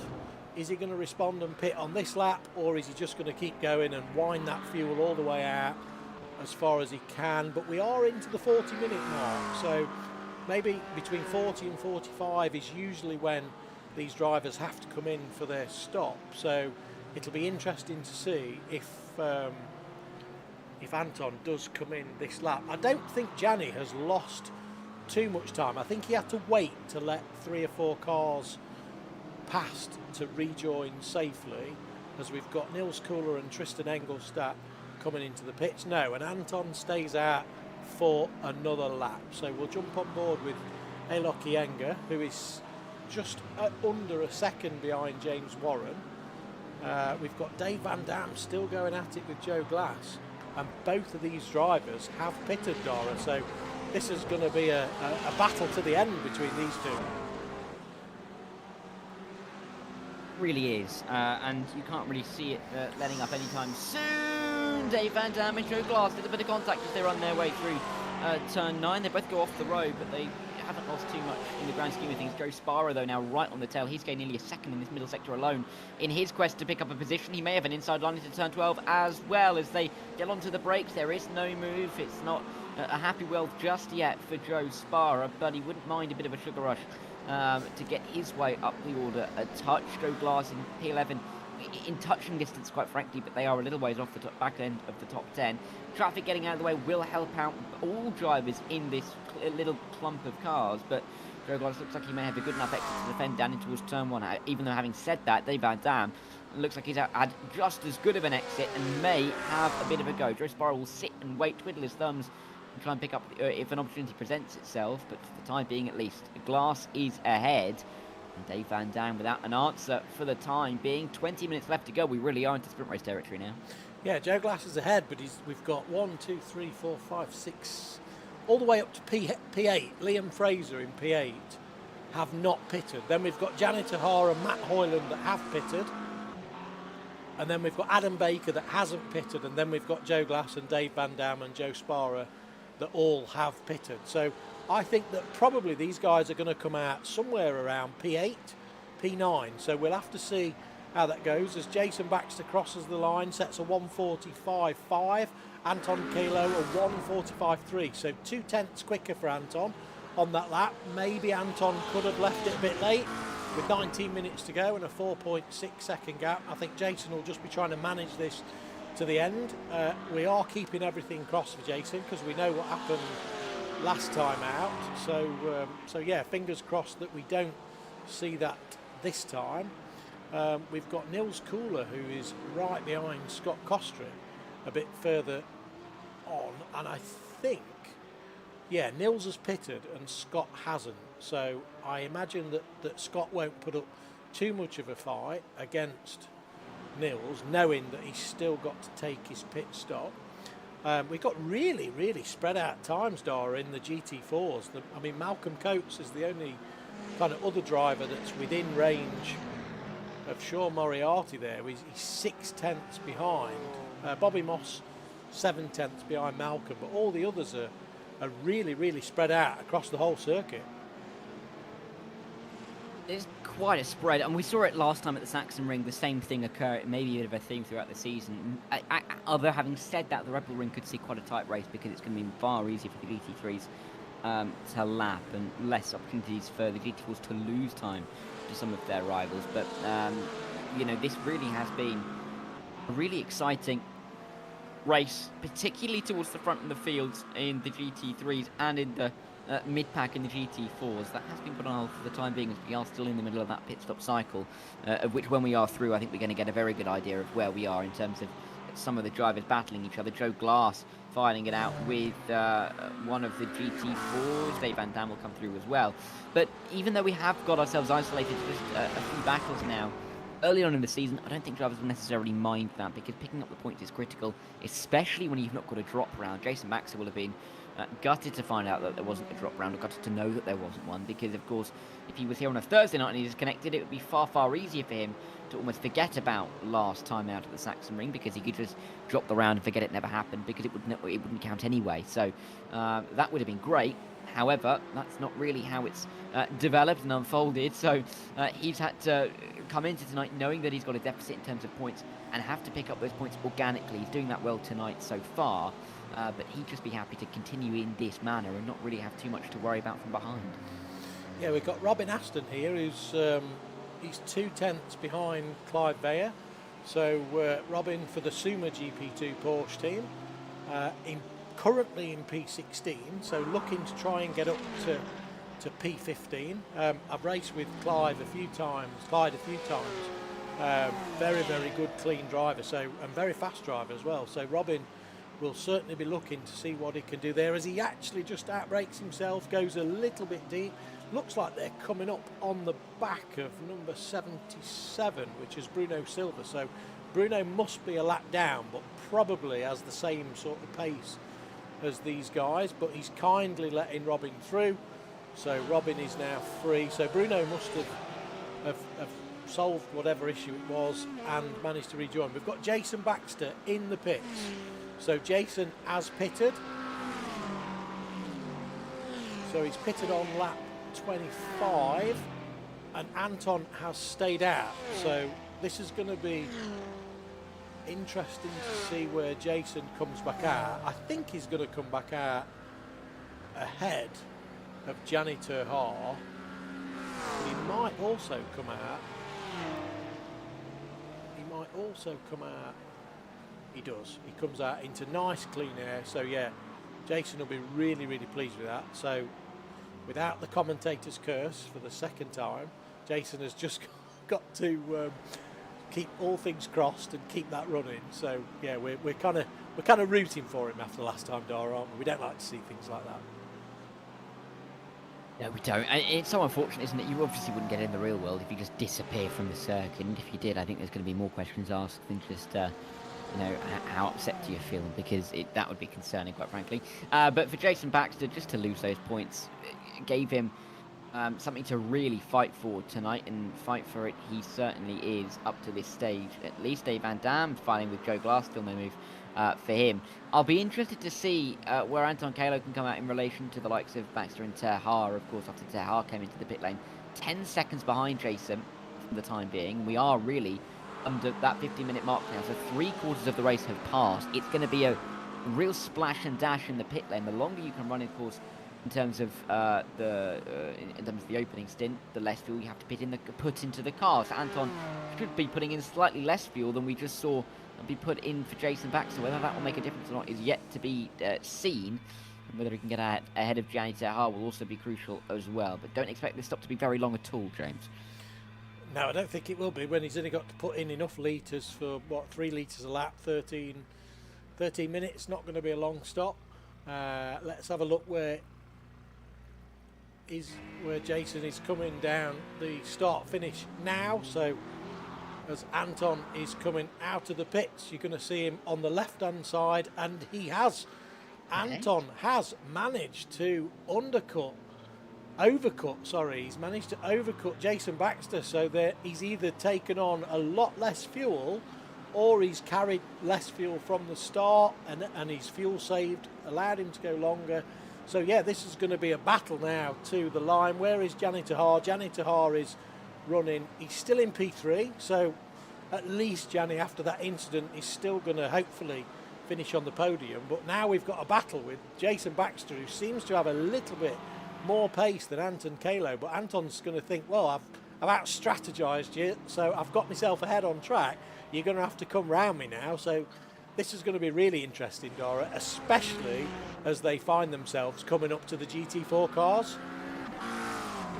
Yeah, I think track position is going to be crucial for Anton here. It's just whether he can hold on to that or not. We saw him be a little bit more opportunistic through the traffic a little bit earlier on, but he's got 12.5 minutes to make sure that he can safely work his way through some of the slower machines that do populate this Hungaroring circuit, and whether he can therefore get himself a second win in a row at the start of this season. Jason Baxter's not going to sit down easily though, and he's going to give this one a fight. So 1 second for the lead in the GT3s. In the GT4s it says it's 8.8 seconds for the lead, but Meredith Sidmer has not come down pit lane yet, so William Humphrey will re-inherit that race lead when he does make his way into the pit lane. When he does, William Humphrey's going to have a monumental lead. And when you consider that we've only got 1 second at the front of the GT3s, it just shows how good William Humphrey is compared to the entirety of his class. Yeah, well, we've not really covered Marius much today, so apologies for that, Marius. He's having a cracking run. I think he's running in net P2, because he's got 31 seconds over Linus Petkovicius, so I think looking at the pit time, he may be running net P3. He may be running net P3. Let me have a look at Linus Petkevicius to see if... no, Linus Petkevicius has not pitted as well. So yeah, I think Marius is running net P2 behind William. He's probably getting a bit sicker running net P2 behind William. But then I guess that most people in GT4 for definite will be running behind William Humphrey as Marius comes in the pits. We'll just jump on board with him as he comes down pit lane. William did his first race in the GT3 Championship on Thursday, and I think that was a little bit of a baptism of fire with some of the quick GT3 guys. So I think William finished P5, if I remember correctly, Dora. I think you were on that broadcast, so it must have been strange for you not to be sort of giving William all the plaudits and all the praise for creating a massive lead and getting out front. I know. It's funny scenarios, but hey, times sometimes change, but they're not changing tonight, are they? Yeah, I mean, for William to have generally the kind of confidence and ability that he has is just obscene at this point. 17 seconds, 18 seconds, I make that ahead of his closest rival, and over 30 seconds ahead of the podium sitter Sean Moriarty right now. Just goes to show how impressive he really has been. And you think about the fact that after the first 30 minutes, when he opens up that big of a gap, he doesn't have to push for the final 30 minutes. He can just cruise home. So this gap probably isn't going to be reflective of how far he could get ahead of everybody else in the field. And yeah, when you're a specialist like William is in the GT4, you can just nail a certain car, then you can go a long way. And it can help you build in things like GT3, maybe some prototype cars as well. But yeah, it's so impressive to see him doing so well at the front of the field. Joe Glass getting himself, his teammate I should mention, as I said. Oh, still tries into that. That's a send from Dave Van Dam very late on the brakes into turn one, but he's got it stopped into the apex. That's an incredible move. Very, very surprising for Joe Glass to find a car on his inside there, but effective for Dave Van Dam, and he has caught Joe Glass napping. And that's a fantastic move from the Lumen Motorsports driver. Brilliant move. Absolutely brilliant move, and I wouldn't like to be a fly on the wall in Joe Glass's sim room right now. So yeah, I was watching the gaps between Dave and Joe for the last few laps, and I was thinking, I bet Joe's really frustrated that he's not managed to shake Dave off and just give him a little bit of respite as Dave just nudges his way through a GT4 driver. Yeah, I bet Joe was kind of thinking he's not had an easy night of this with Dave right behind him, and then there, right on stream, just as we were on board with Dave, just kind of massive send into turn one, and Joe respectfully just leaves the gap.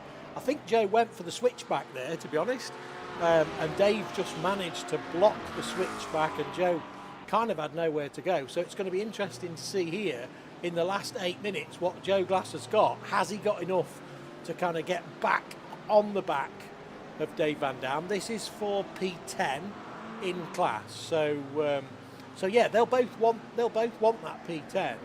Matt Hoyland, we said we'd check in with Matt again after the pit stop, so Matt's managed to work his way up to P7, so I think Matt qualified in P12, so Matt's gained 5 positions I think from the start.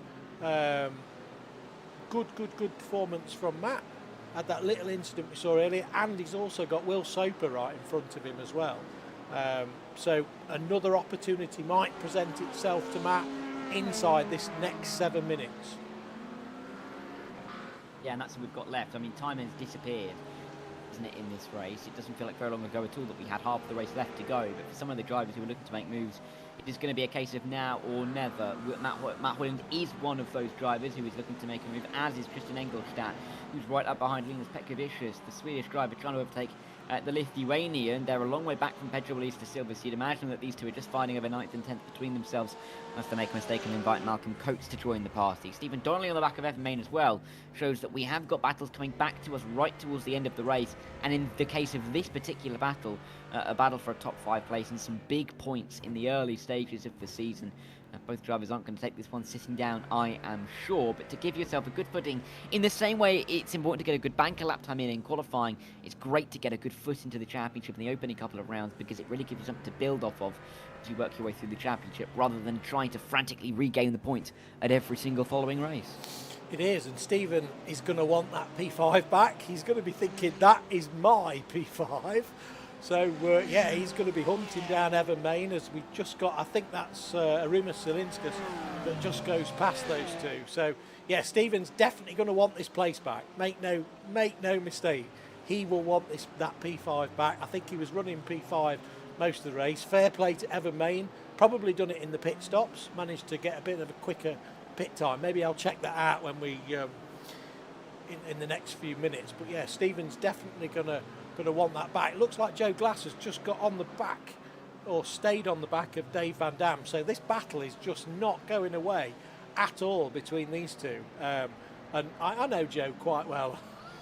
I'm fairly sure that he's going to be very revved up about just leaving that door open for Dave to make that ascend on T1. So be interested to catch up with him after and see what he's got to say. We've got Christian Chard, who is running on the back of Adam Baker, looking to make a move on the inside, then thinks better of it for the HSR Motorsport team. So Christian is running as a solo driver tonight, with his teammate Craig Hewlett not being present, unfortunately.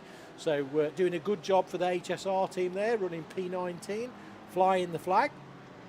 So I would imagine he won't be too disappointed with that. We've got Matt Hoyland still running that half a second behind Will Soper, but again, it's kind of down to this compression of the GT3s catching the GT4s, as he's just got past Evan Main, which will then bring Stephen Donnelly back into play behind Evan Main. So yeah, it's all going off, Dara. It's all going off. The GT4s seem to be a little bit more spread out than the GT3s, as we've got Dan Cross 3/10 behind Malcolm Coates.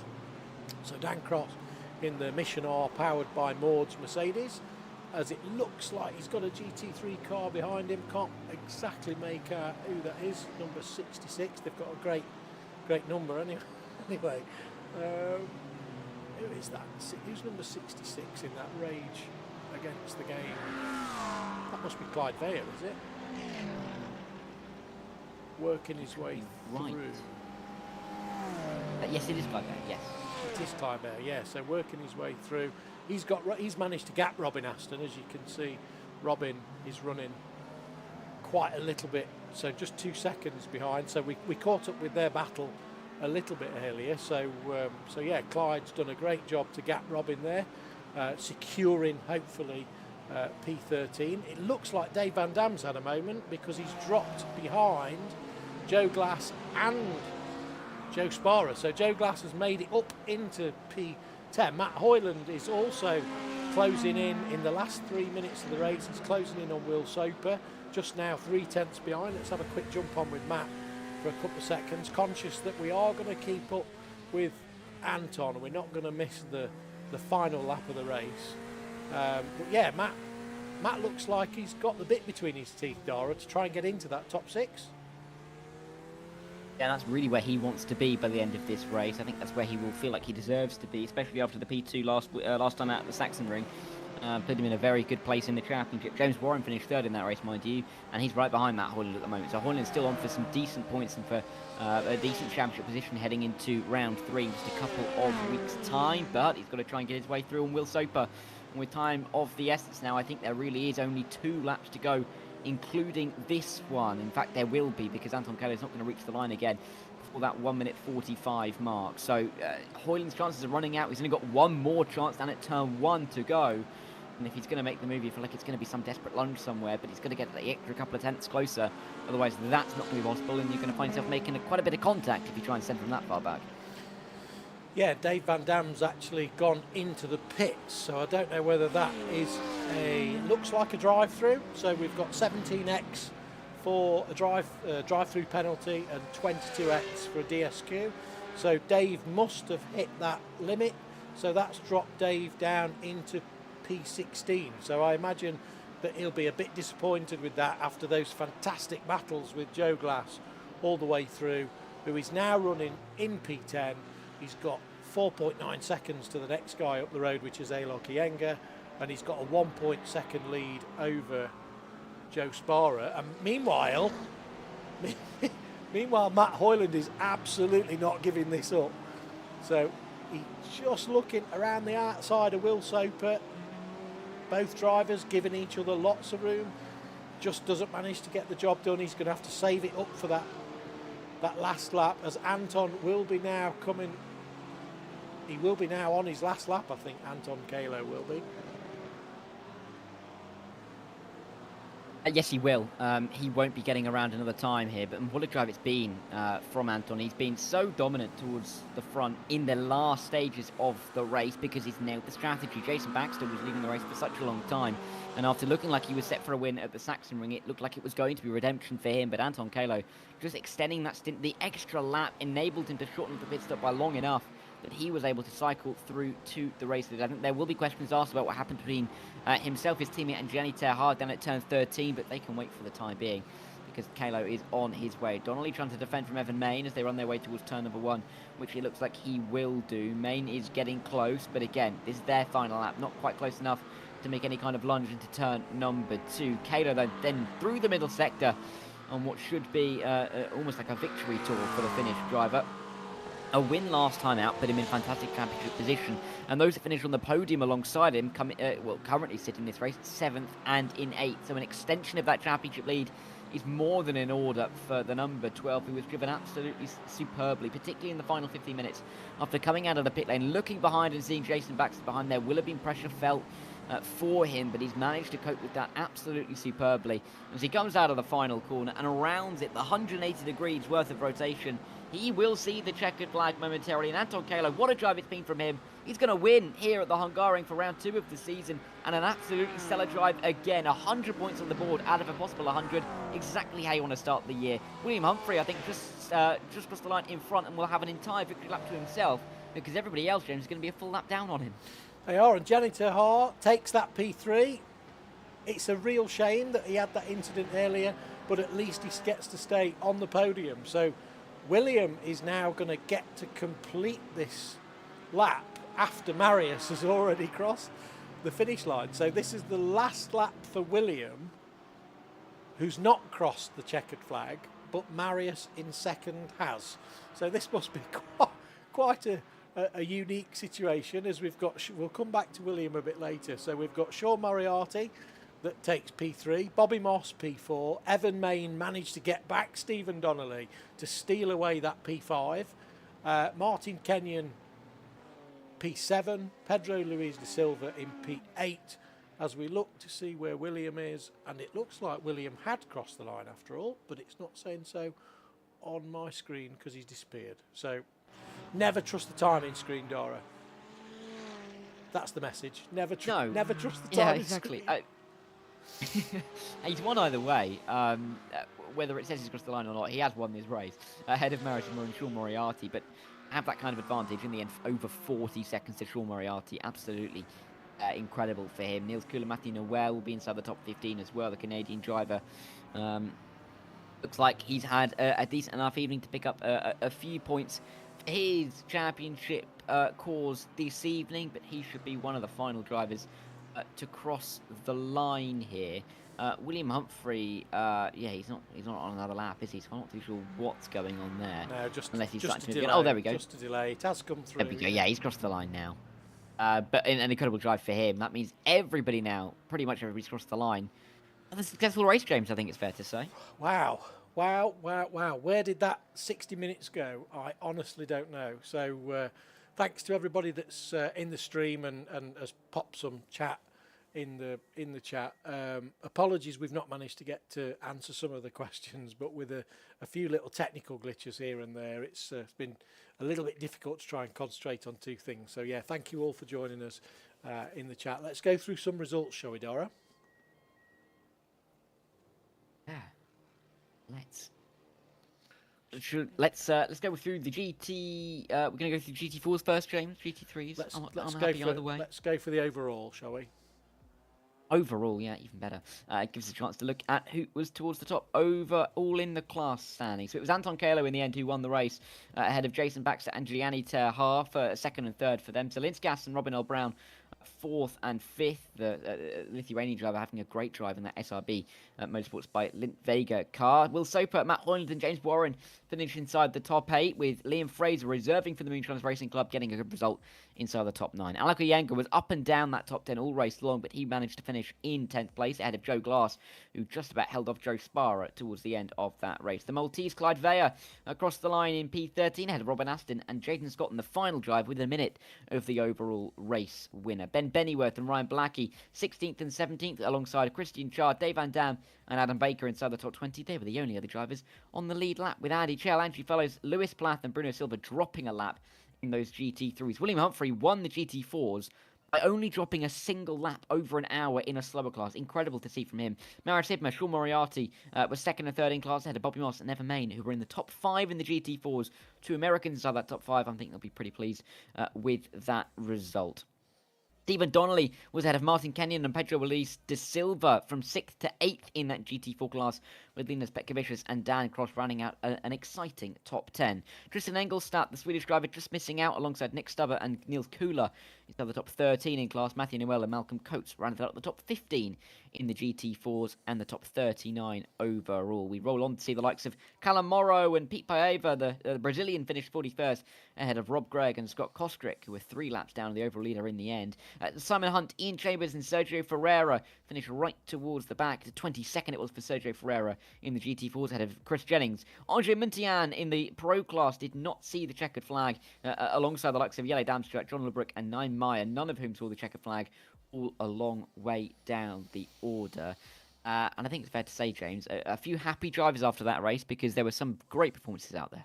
Yeah, some fantastic racing. It was a little bit easier to try and keep up with than last week, but nevertheless, it's still a little bit of a challenge for us to keep up with everything. So apologies if we didn't catch everybody, all the drivers on the stream. Let us know in the Discord chat if you didn't get coverage, and we will make sure that we get you added to the list to go at the top of the list for next week. So I guess we ought to try and speak to some drivers, Dara, in the interview room. Yes, I think we do. I've got 3 in mind who I'd love to get a word from. But first, of course, I think we've got to go to the overall race winner, don't we? He won the race last time out at the Sachsenring. He won again tonight at the Hungaroring. And I'll just give you a chance, James, to get yourself ready for the interviews. And Phil, because the Finnish driver, who has been really, really exciting to watch in the opening couple of rounds, has yet again won the race. And when everything is ready and set, James, I'll be able to drag him in, and I think we're about ready to have a word. There he is on the screen in just a moment. We'll drag him in now. Anton Kerlo winning the race yet again in the GT3 class. Anton, welcome in. 2 wins from 2. What a start to your championship. Yeah, I'm quite happy. I mean, talk us through that strategy, because you went longer than Jason Baxter and came out ahead. Was the fuel tank really just, you ran it completely dry? Did you expect to do that kind of overcut? No, but last time I did an undercut and it didn't work. I was left fighting with a lot of other cars that I didn't want to be fighting with, so this time I thought I'm trying to gain positions, not lose them, so let's go as long as I can. Yeah, I saved a bit of fuel, saved tires at the start. I knew I didn't have the pace, like from qualifying to the top 2, so I let them battle it out. Save some fuel, save some tires, and then pushed like hell after my pit stop. And it seemed to work out beautifully for you. I mean, you talked to us last time out about your slight worry of Jason Baxter when he's back in the game, that you may not be able to compete with him, or he was going to be your benchmark. You've beaten him tonight completely on pure pace. How much confidence does this give you going into the likes of the Red Bull Ring in a couple of weeks' time? A fair bit, to be honest. Like Hungaroring, a track that I have never driven before, like starting to practice for this. So I'm quite happy to be able to have put up this kind of a result. Yeah, and it's great. It's great news for you for the championship, James. I'll pass it over to you, because Anton, what a drive from him again tonight. Fantastic, yeah, fantastic. Congratulations, Anton. Awesome drive. We saw that you dropped a little bit of time there to Jason and Gianni Terhar. Was that an incident? I think it dropped to, was it about 3 seconds at one point that you then had to make up? Can you tell us a bit about how that went and what happened? Yeah, I started fighting with Will a little bit at the first 2 laps or so, and then I think he got a slow down, so I was able to get past him, and I got the gap with him to a comfortable point behind me, and then I started saving fuel. So I wasn't really looking to catch P1 and P2 before the pit stop. I was just trying to get a better strategy on them, to be honest. And were you actively fuel saving to try and take it longer? Yes. Yeah, I was using the traffic a lot. So instead of like sending it onto the apex, lift on the entry and then get a better exit, beat them on traction. So if I'm going to lose time anyway with the GT4 cars, I might as well get a bit of fuel out of it. Fantastic strategy. And what about kind of leading up to the race? What kind of practice regime have you put in for the race, and how do you prepare for a night like tonight? For this one, not enough, but I'm very glad that it paid off. But I mean, you could see from qualifying, I was over 3/10 away from pole, which is just not where I want to be. But I just had nothing more to give in qualifying. But I mean, normally, I put quite a few hours of practice doing multiple qualifying runs, looking at telemetry, and then a couple race pace stints just to see fuel usage and if it's faster to go long and save a bit of fuel. Brilliant. Well, congratulations on another win. Is there anybody that you'd like to give a shout out to live on the broadcast before we let you go? Sure. Since I did not give one to last time, and I'm 23 and my mom watches my races. Hello, Mom. In fact, my pit strategy was greatly influenced by the fact that in the last race, she messaged me. She was very unhappy with the fact that she saw me drop from P1 to P6, and she thought I crashed. So to stop her from having a heart attack, I decided to go along with the pit strategy and not try for the undercut. So thanks for the pit stop advice, Mother.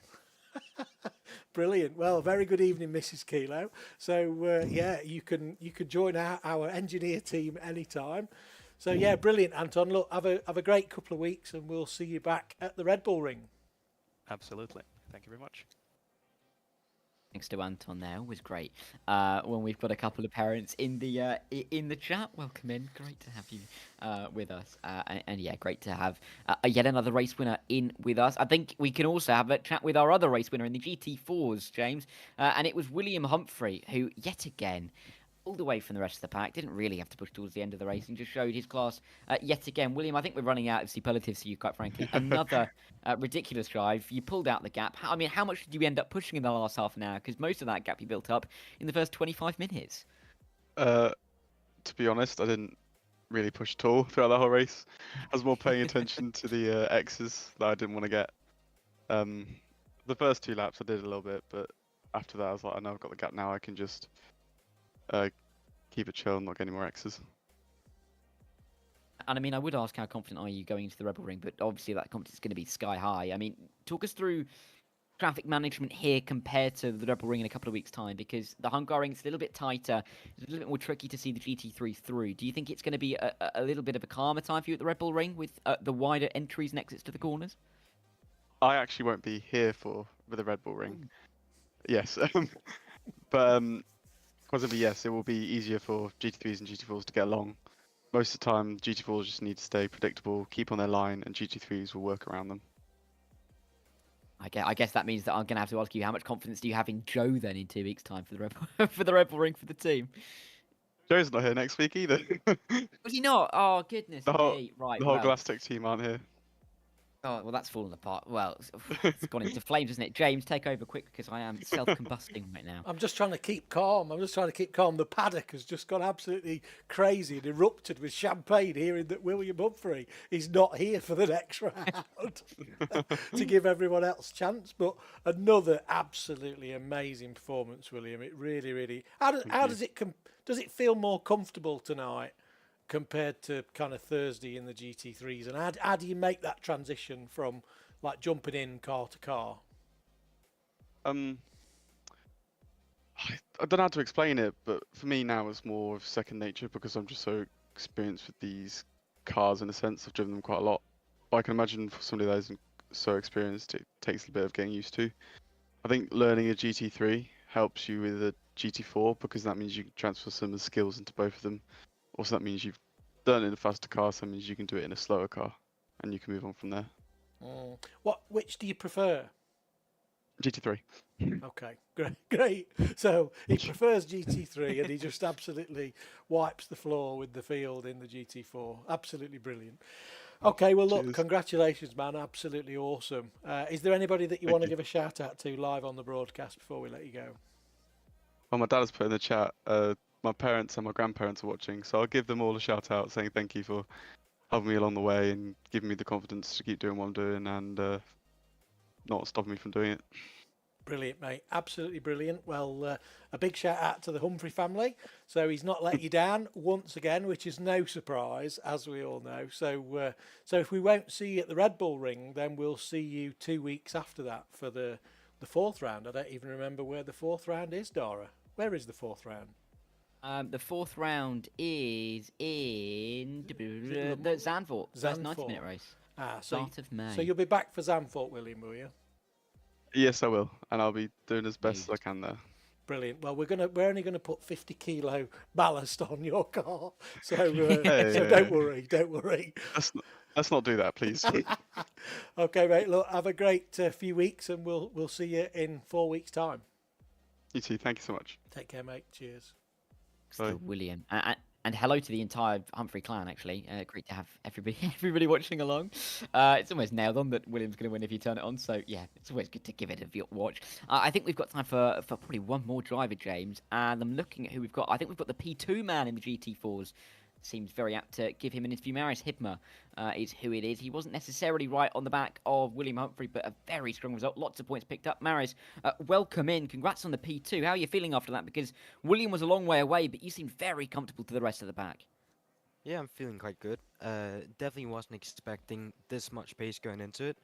I was actually fuel saving the entire race as well, which managed to, I think, gain 7 seconds on pit strategy as well. So just overall, been a very, very good result for me. Definitely didn't expect to have this much pace, but very happy with the result. And the only driver you finished behind so far this season in either race is William Humphrey, and we've just found out that William Humphrey will not be here in 2 weeks' time.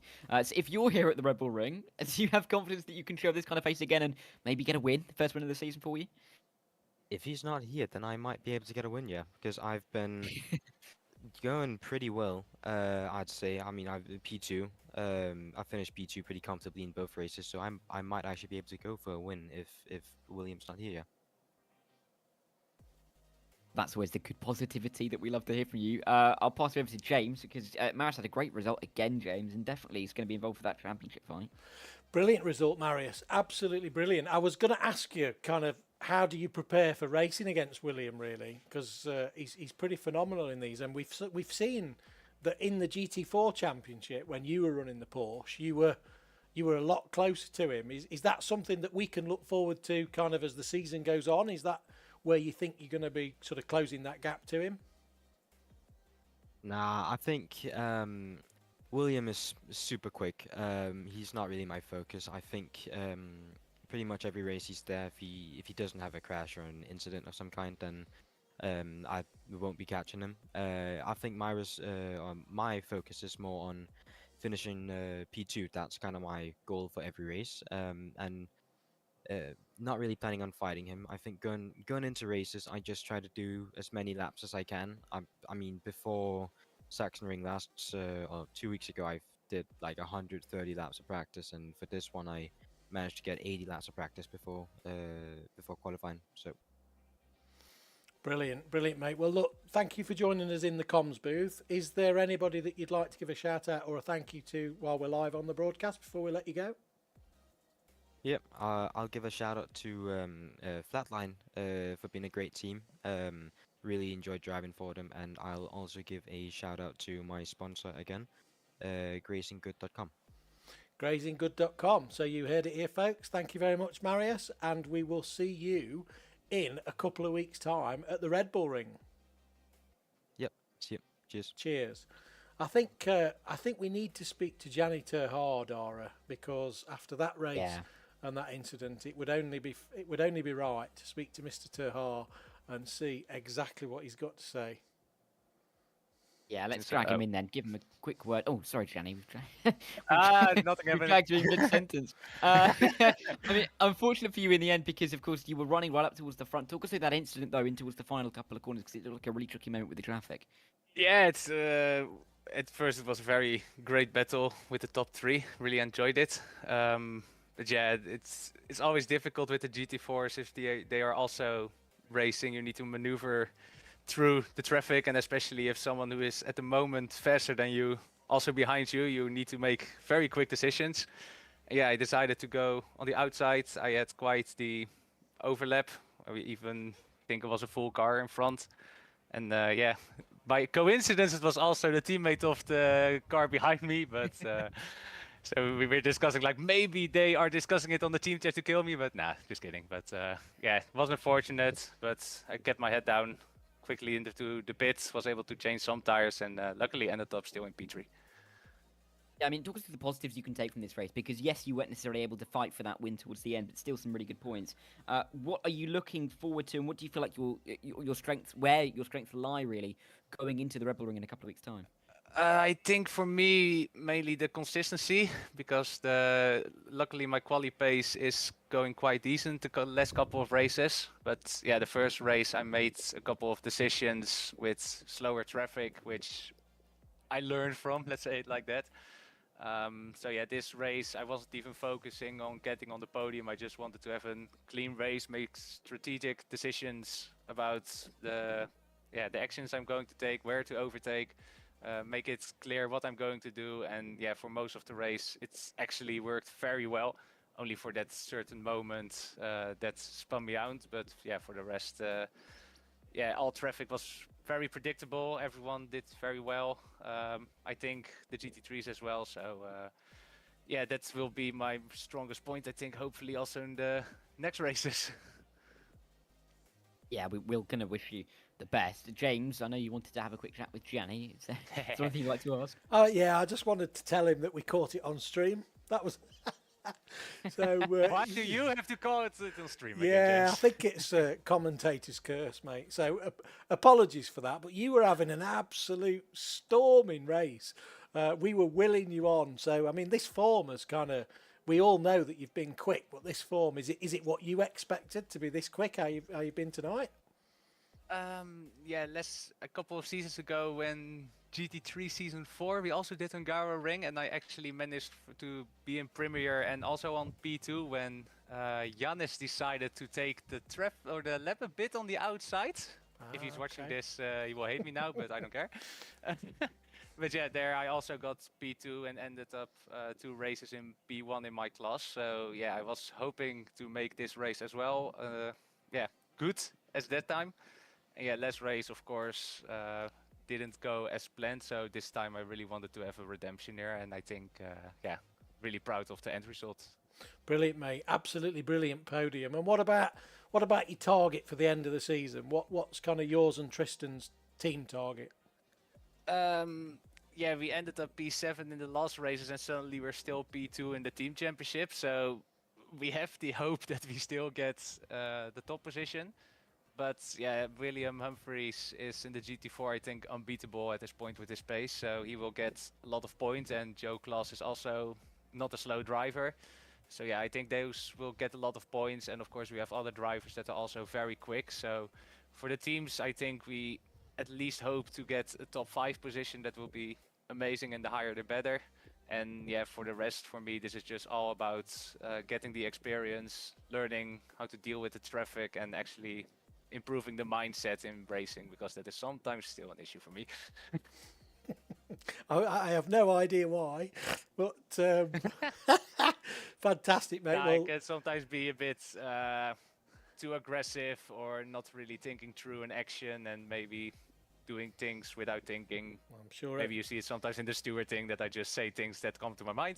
So that I'm also doing in the racing, and yeah, I need to learn from that. And I think this race, when I focus on it, it works very well. So this league is mainly preparing me for that, and it works very well. Well, that's brilliant, mate. That's absolutely amazing. Thank you for joining us for that quick chat. Before we let you go and enjoy your evening, is there anybody that you want to give a shout out to on the broadcast? Yeah, I want to thank the guys that we were fighting for the top 3 at the beginning. It was a lot of fun to have a lot of pressure, I think, from all the sides. A couple of the GT4 guys were also insanely respectful and clear in their behavior, so I think the racecraft has improved a lot since the lead race. And yeah, my teammates who were also standing beside me, and Tristan also working his ass off in the GT4s. Yeah, we will do our best and see what we can do in the future. Okay, mate, super job. Well, hopefully we'll speak to you again after another podium, hopefully sometime soon. So I hope. In the meantime, have a great couple of weeks, and we'll see you back in at the Red Bull Ring. Thank you, guys, and also amazing commentary again. Thank you. Oh, you've not watched it back yet? It's a bit too quick. It's a bit too quick. So I know it will be amazing. It's a bit too quick to judge, mate. You will be amazing. I know it. We'll see. We'll see. All right. Have a good evening, mate. See you later. You also, Thanks, guys. Jenny. Bye-bye. It's hard there. Great to speak to him as always. What a race, James. Great points for quite a lot of the drivers. Not really too much in the way of collisions, not too much in the way of crashes, not too much in the way of internet issues either. A really successful evening worth of racing, I think it's fair to say. A good night's racing, a very, very good night's racing, and let's hope that the stream managed to hold up. I think I've worked out what it might be that's causing the stream issues. So I said that 2 weeks ago, and it's still not solved. But fingers crossed, we do get that solved for a couple of weeks' time. So yeah, another good night's racing. I best move on to wrap up the stream from here, Dara. So the next time that we're out, we're going to be coming to the Red Bull Ring. So that is on Sunday, the 20th of April. So we'll be going live at the same time. Any thoughts on the Red Bull Ring, Dara, in terms of what it might throw different from the last couple of rounds? Well, it's a great circuit. I think it's going to be a little bit easier to do some of the lapping that we see, and we're going to see some tighter packs as well. So I think a closer battle, particularly for the podium positions in both classes, are in store, and I'm looking forward to it in 2 weeks' time. Me too. Well, hopefully we can finally get all of these little gremlins ironed out for a couple of weeks' time. In the meantime, if anybody does want to get on track with Evolution Sim Racing, we've got our GT3 Championship that runs on a Thursday evening, currently coming up to round 2, and we are accepting reserves for that in case anybody withdraws. We run the European GT Championship on a Sunday evening, and next week will be the first week on Apex Racing TV of the Danny Lee Porsche Cup, sponsored by GT Omega. There are, I think, from memory, about 7 places left in the Danny Lee Porsche Cup. So that's a series that Danny has approached Evolution Sim Racing to run for him. And Danny is providing a little bit of coaching and a little bit of guidance and tuition for anybody that really wants to get to grips with the Porsche Cup car. So that will be every other Sunday, alternating with our European GT Championship. And we also have a free-to-join practice league, which runs every Tuesday evening, which is GT3. And we also have a Saturday afternoon event, which alternates between GT3, GT4 multiclass, and the Porsche Cup, depending on which event we've got the next day. So I guess that's kind of wraps things up from me, Dara. Any final words before we wrap up the stream? Not particularly. I think just a big well done to so many of the drivers tonight. Getting into this championship hasn't been necessarily easy, but we've started off on a really strong foot, and hopefully we can continue that in a couple of weeks' time for almost like the final of our triple header of opening hour-long races. Absolutely, mate. Absolutely. Really looking forward to it. So that's all from us. Thank you to everybody that's joined us in the chat. Sorry we didn't get a chance to follow it and reply to you live on stream. Thank you to all our series sponsors, Trophy AI, VRS, Came for the fantastic personalised trophies, and GP2 Group, and also Motorsport UK Esports Division for recommending us as a community. The guy that you can see on screen there is Mr. Ryan Ottens, who is never out of our thoughts. So if you are watching, Ryan, we hope you are very, very well, sir. Thank you all for watching, and we will see you in 2 weeks' time. Have a good night.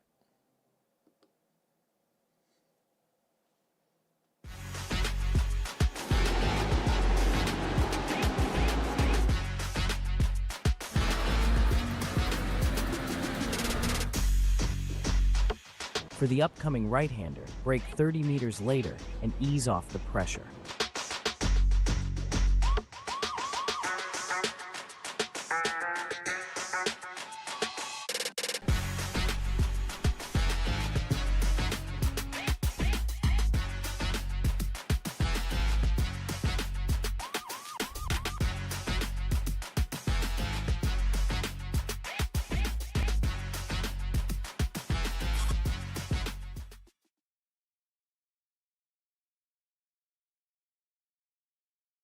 Are you spending a lot of time looking for setups and struggling for faster lap times?